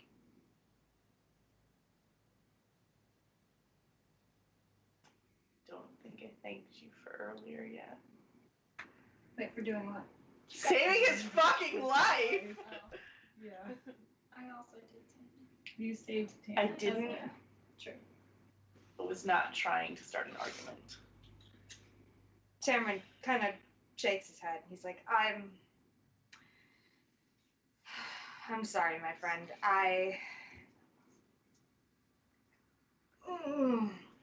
I'm not thinking straight. I didn't mean to yell. Because you're not straight. God, straight up. Okay, I need you to know that I just heard you say Binks isn't straight, and I was like, okay. Just throw him down the fucking stairs. Sorry, Mandrew. That's okay. Sorry, my friend. I'm not thinking straight. I didn't mean to yell. Yeah, he kind of like you hit your head when you were coming onto the thing, right? Yeah, basically, because like the thing had started pulling away, and he got a running jump, and he like to grab onto the cliff, and he smacked his head on the cliff, and then Tyrael grabbed his arms and pulled him up. So Bakar kind of like clenches his jaw because like he realizes, or at least has internalized in his head, that, like, the reason that Tam is hurt is his fault. Because, like, if Tam hadn't, like, spent the time, like, helping him, then he would have, like, had enough time, and, you know, blah, blah, blah, whatever. And he's just like, I understand that, you know, you're probably in a lot of pain, but perhaps when you're feeling better, you could tell me that story. Not a story, history, but I'm not. Danny saw the look on my face. Yeah. It was like, okay. No, Bakar saw the look on Tamrin's face. I was like, not a story, that's the point. He shakes his head and he goes, it's a common story. If you really want to hear it, I can tell you. He kind of, like, pats him a little bit. It's just like, another time when you're feeling better. Yes, perhaps another time. We may all need to hear the story if the things I'm worried about are true. I may not know many of the stories that you know, but I am a bard. Yeah, true. I was raised underground. We don't get much news. I am a bard. I was raised underground. Carla didn't say And I'm that. 16. He probably says, like, no. You say I'm a bard, and he's just like, we don't get much surface news in the Underdark. Or no, we don't get many bards. There would be news, but Stop interrupting. Sorry. I'm so sorry. From the heavens, the clouds open up. And fucking Leak Spin starts playing. No, I think Tam is just feeling really inspired, and that's what comes out. Gets up and starts fucking. It's Finnish. It's a Finnish song. It goes no please the police get about Okay, anyway, you're such a fucking weeb. Anyway, so it's Finnish. How does that make me a weeb? You bullshit asshole. That's my girlfriend, a bullshit asshole. Good.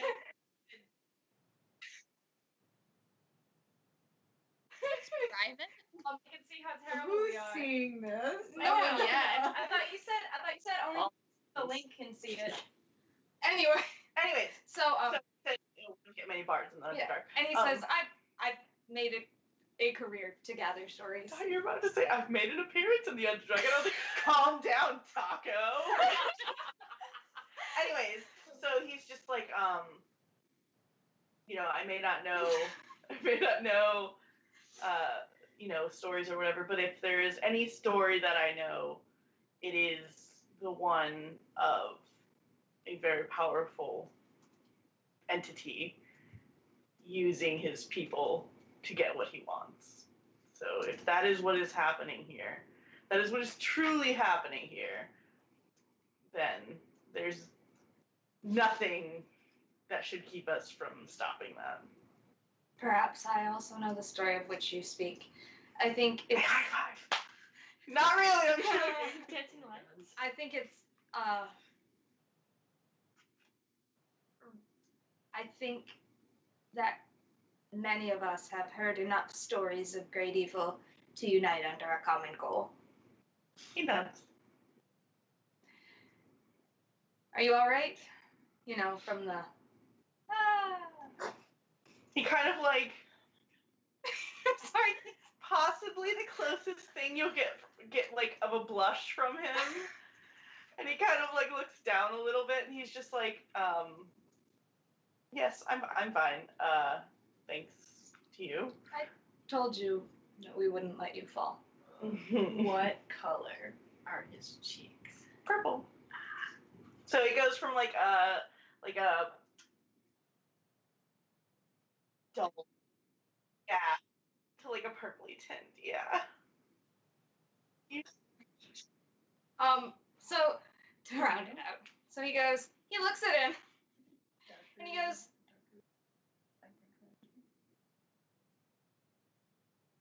come here. And he like just motions his hand to the now free spot next to him. To Bakar, right? Yeah.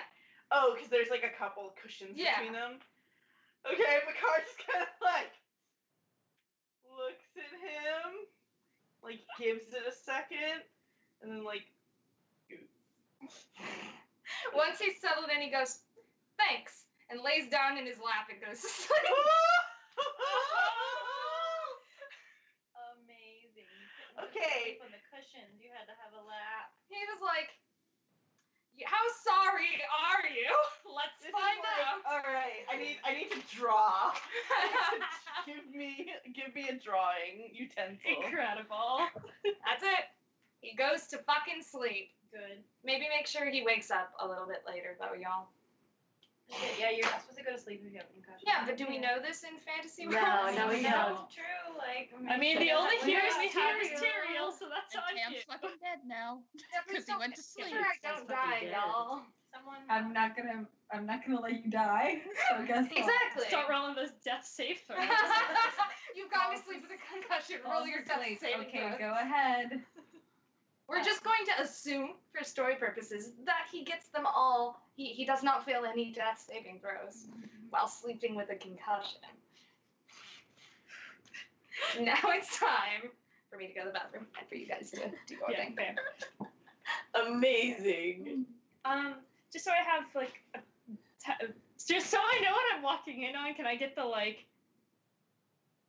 Lee, are you feel adding anything of else, this or scene? Yeah, I'm gonna describe the scene that you're gonna walk in on, okay? Go ahead. Like I don't even know the whole conversation. Yeah, I just didn't no, know. Oh what yeah, you'll he's see like the walking in little on. snippet. Yeah, this is the Okay. ending part of what Rourke's gonna walk and he's gonna see. Okay, perfect. Perfect. Basically they're in the hallway, slightly there was that first door that they went through and then that second door that Mhm. the main party is in. They're really close to the first door. Okay. Okay, so they're down the hallway. So Yeah. it's a little bit dimmer, but you can see Kafel and Soren standing there. Soren's head is bowed and his hand is over his chest. And Kafel, being considerably smaller than he is at 5'6", while Soren is at 6'2", his hand is reached up and is resting over Soren's hand on his heart. And the moment that Rourke steps through the door, Soren moves to hold Kafel's hand and grips it a little bit tightly before letting go and turning to Rourke. And then at the side of Rourke, he protectively steps forward towards Kafel, wondering if Rourke is gonna continue to upset the prince. Tyr, he's no king. The king. It's people. The Tyr. Yeah. Kafel's just like, king! Kaffel's here. Soren's here. Soren has his head bowed, hand over his chest, over his heart, and Kafel reached up to put his hand overlapping Soren's. And then he tried to take it back, and Soren caught it. He saw him. And they were talking, but you don't know what they're talking about. Okay, cool. So Is Rourke, that my child? Let me Rourke see it. walks in on this, and he sees Soren kind of like step in front. And I'm sorry, this is going to sound very dumb, but like genuinely think what he says. He says, "I come in peace, Soren. I'm here with apologies, not with further conflict." Soren looks back to Kafel and arches his brows to see what he wants. Okay. So I'm looking at you, Kafel. Kafel. Yeah, I know. I'm sorry, I Like, can't hear you over everyone else. He's saying that Soren arched a brow and looked back at Kafel to see what he wanted in this Can you statement. turn the bows back on? Or was that? Oh, it wasn't attached to Yeah, you have to Bluetooth sync it to your computer. And Kafel kind of is just like pausing and he's kind of just rubbing his arm. And kind of almost like leans to look over, try to see past Soren's shoulder at Rourke. It's fine. Thank you for your time. Soren nods and Are you getting yourself back now? yep. Yeah. Damn it. Okay. It's okay. Okay, can you guys still hear me? Okay. Yeah. So Soren nods and looks to Rourke and nods and walks back towards Rourke to go back into the room. But and as he's passing him, he catches his arm a little bit. Kind of like how they did in the first night in the forest, where he was like, Are they up? I think so, like in a friendly way, not an aggressive way, correct? Yeah, it's more of just like a. Okay, It's I not was like, trying to the first night of the forest where they made out, or the first night of the forest where Soren like came up and was like, "Hey, fucker." That one. Like those are two different interactions. No, it's the very first time they met. Like where he's like, "Hey," like, "Mrr," you know. But it's more of like a subtle like stay here for a second. It catches his arm and leans in a little bit, like, please. He's hurting. Don't make it worse. And he lets go and he continues through the door. So dramatic. I think that Rourke kind of like, when he grabs his arm, I think that Rourke kind of like grabs his like, I guess hand. I'm not sure where he's grabbing, but grabs some question mark part of Soren. Yeah. So he probably reaches around himself to hold on to Sorik's hand, right? Yeah, it sort of like squeezes his hand in like recognition of what he said. Okay. Like trying to make it clear, like that is not my intent, you know. So cool. Soren's satisfied, so he walks through the door, and now he's gone. Cool. Did you want there to be more? You gonna apologize? Yeah, that's what I'm trying to do. Oh, okay, sorry. You keep making Soren leave. Yeah. So yeah, I think that Rourke goes over to Kafel, but keeps a respectful distance, like he's not gonna get up in his space. And Goodness, his wings are keeping pretty good distance between them. Yeah, I'm sure. Like, Rourke realizes that he fucked up. Like, he knows.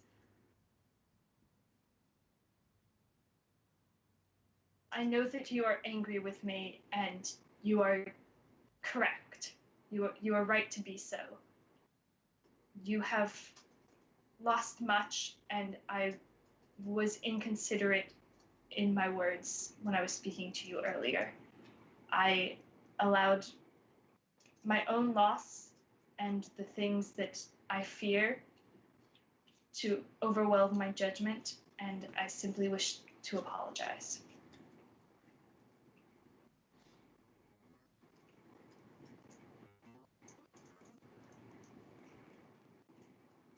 He gives just a tiny nod.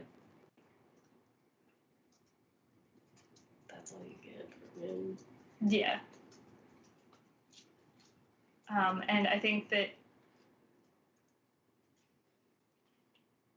Sorry, I'm trying to decide what he'll do. It is literally like, I don't know if Rourke can like sense him, but Soren is literally pressed against the door listening. Oh, I assumed so. I just like, I don't think that Rourke would be listening for Soren. Also, I think Rourke would just assume that that was happening, quite frankly. But like, I think that he is much more focused on Kafel right now. Okay, I just wanted to let you guys know that just in case you wanted to like do something with that. Yeah, he will probably approach you afterwards, but like not. And he's not gonna like call you back in, like, hey. If you're gonna stand there, might as well come in. I think that Rourke stands there a little bit awkwardly for a moment, and then he says, Tamarin and to some extent Nico have some good ideas on the issue. They believe there is a sorcerer involved at the root of this cause, and their words have put me at ease. And well, I'm glad their words could convince you. to help my family. Yikes.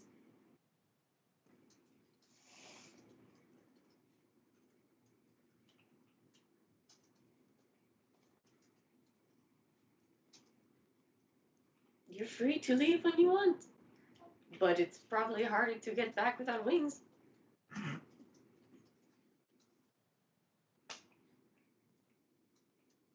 Sorry.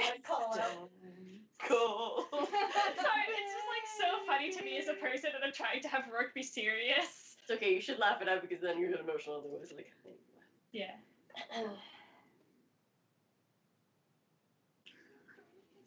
I meant you no ill will when I met you. And that is still the same. And I still wish to protect your people.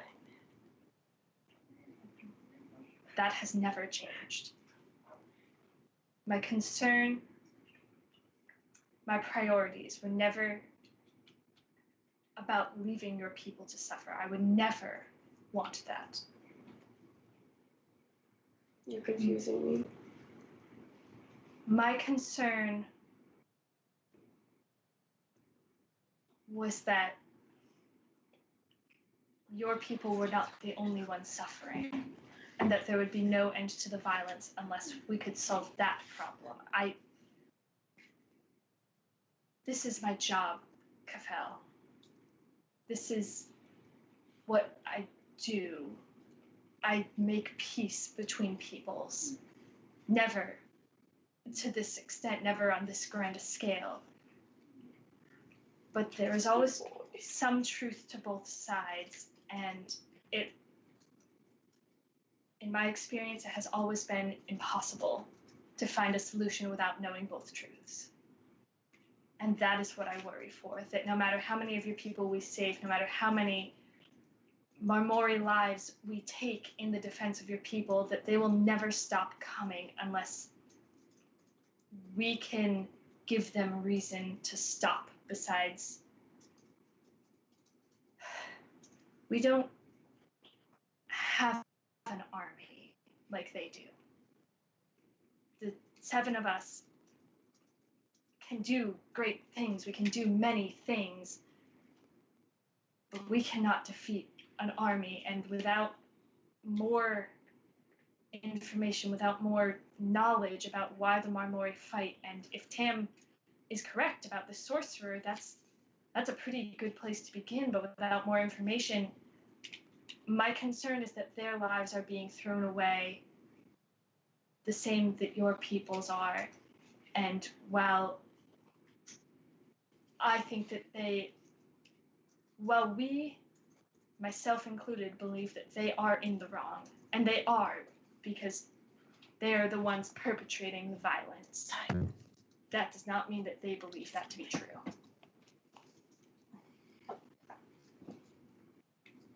But please know that my dedication to saving your people has never wavered.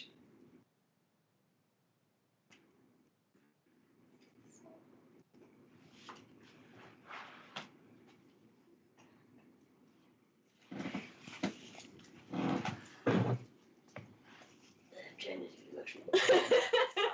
No, you're fine.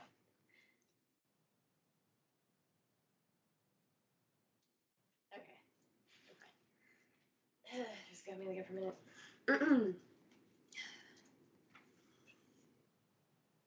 I believe you.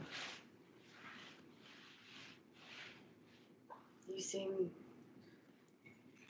earnest. You're the first kind face to offer help. Dangerous situation, along with Tam.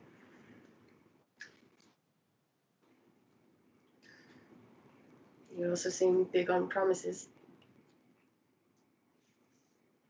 Oh God, I believe you. I just want my sister safe.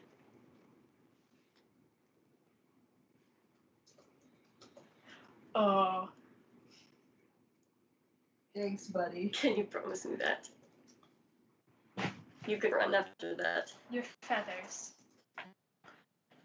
Do they come out?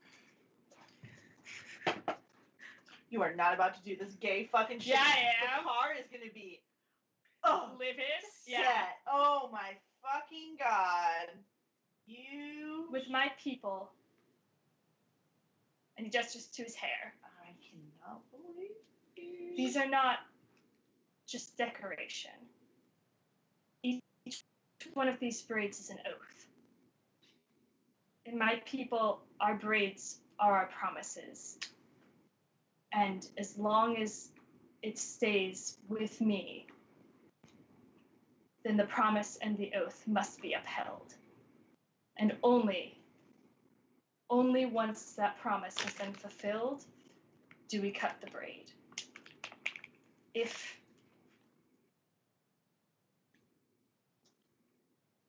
I would like to make a braid for this rescue of your sisters and to promise you that I will do all that I can to make sure that your family is safe. He doesn't do that. Kind of gives you a once over, and he looks to your hair. How many braids are in your hair right now? A lot. Like, not like a lot. Like, it is more, his hair is in, like, dreads for a lot of it, but there are a few in varying lengths of places where there are braids that seem to have significance, probably about three, two of which are long, one of which incredible, one of which is actually quite short, and then there is a section of his hair that seems very, very jagged, where you can tell that they are braids that have been cut because the promises have been fulfilled. And there would be probably several places that you wouldn't necessarily notice if you hadn't been looking, but now that you were like specifically looking for them, you'd probably see like, oh, there's like a chunk here that's shorter, there's a chunk here that's shorter, there's, you know, in a few different places, and then like pretty consistently to his left, so like Kafel's looking at right side, there is a section that has clearly had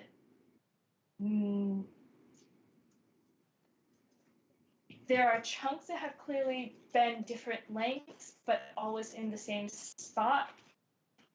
And the wrappings around the particular braid closest to it look a little bit more worn than the others, like they have been used for a very long time.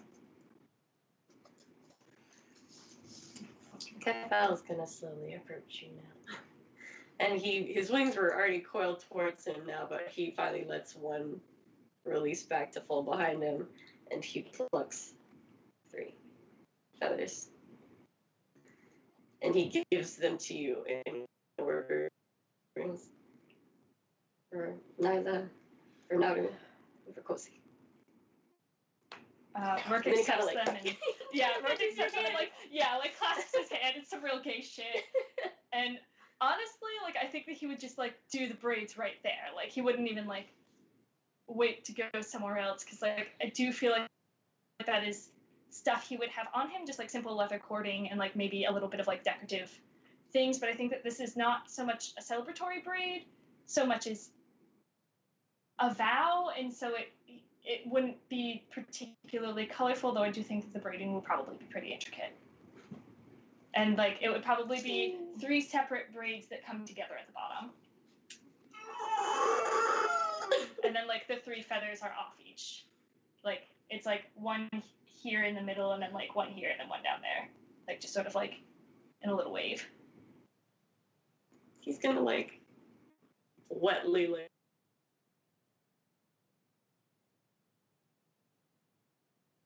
no, you quit. And then he bleeds. I think that Rook kind of like takes his hand one more time and just sort of like squeezes it and says, I will leave you to your rest now. We should prepare ourselves before dark. Great. Right. Yeah. And he walks out, and I have to go to bed, but yeah, I need to go. I might text you. Because I do think that Rourke would talk to Soren, but like, man, I can't do it right now, my guy. To Soren. No, genuinely talk to Soren. Screams. At least that is his intent. If anything else happens, then like. Oh my god. I gotta go back home. Yeah. Sorry to keep you so late. No, this was great. Thank you, guys. I'm real glad that got resolved. That has been a thing that has been I going was on like the scared entire that we'd have to like do stuff tomorrow.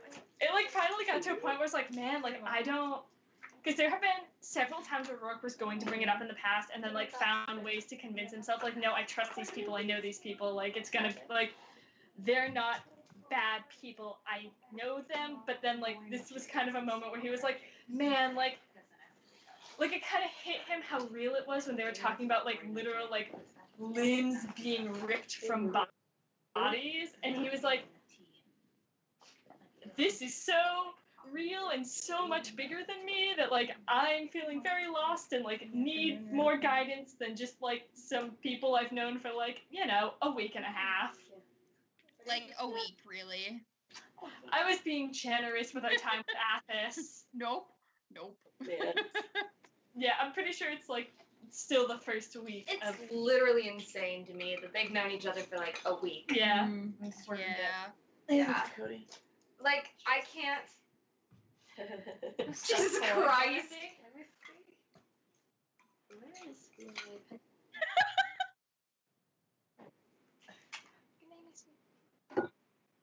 God. I was telling, I think Angie or someone else or multiple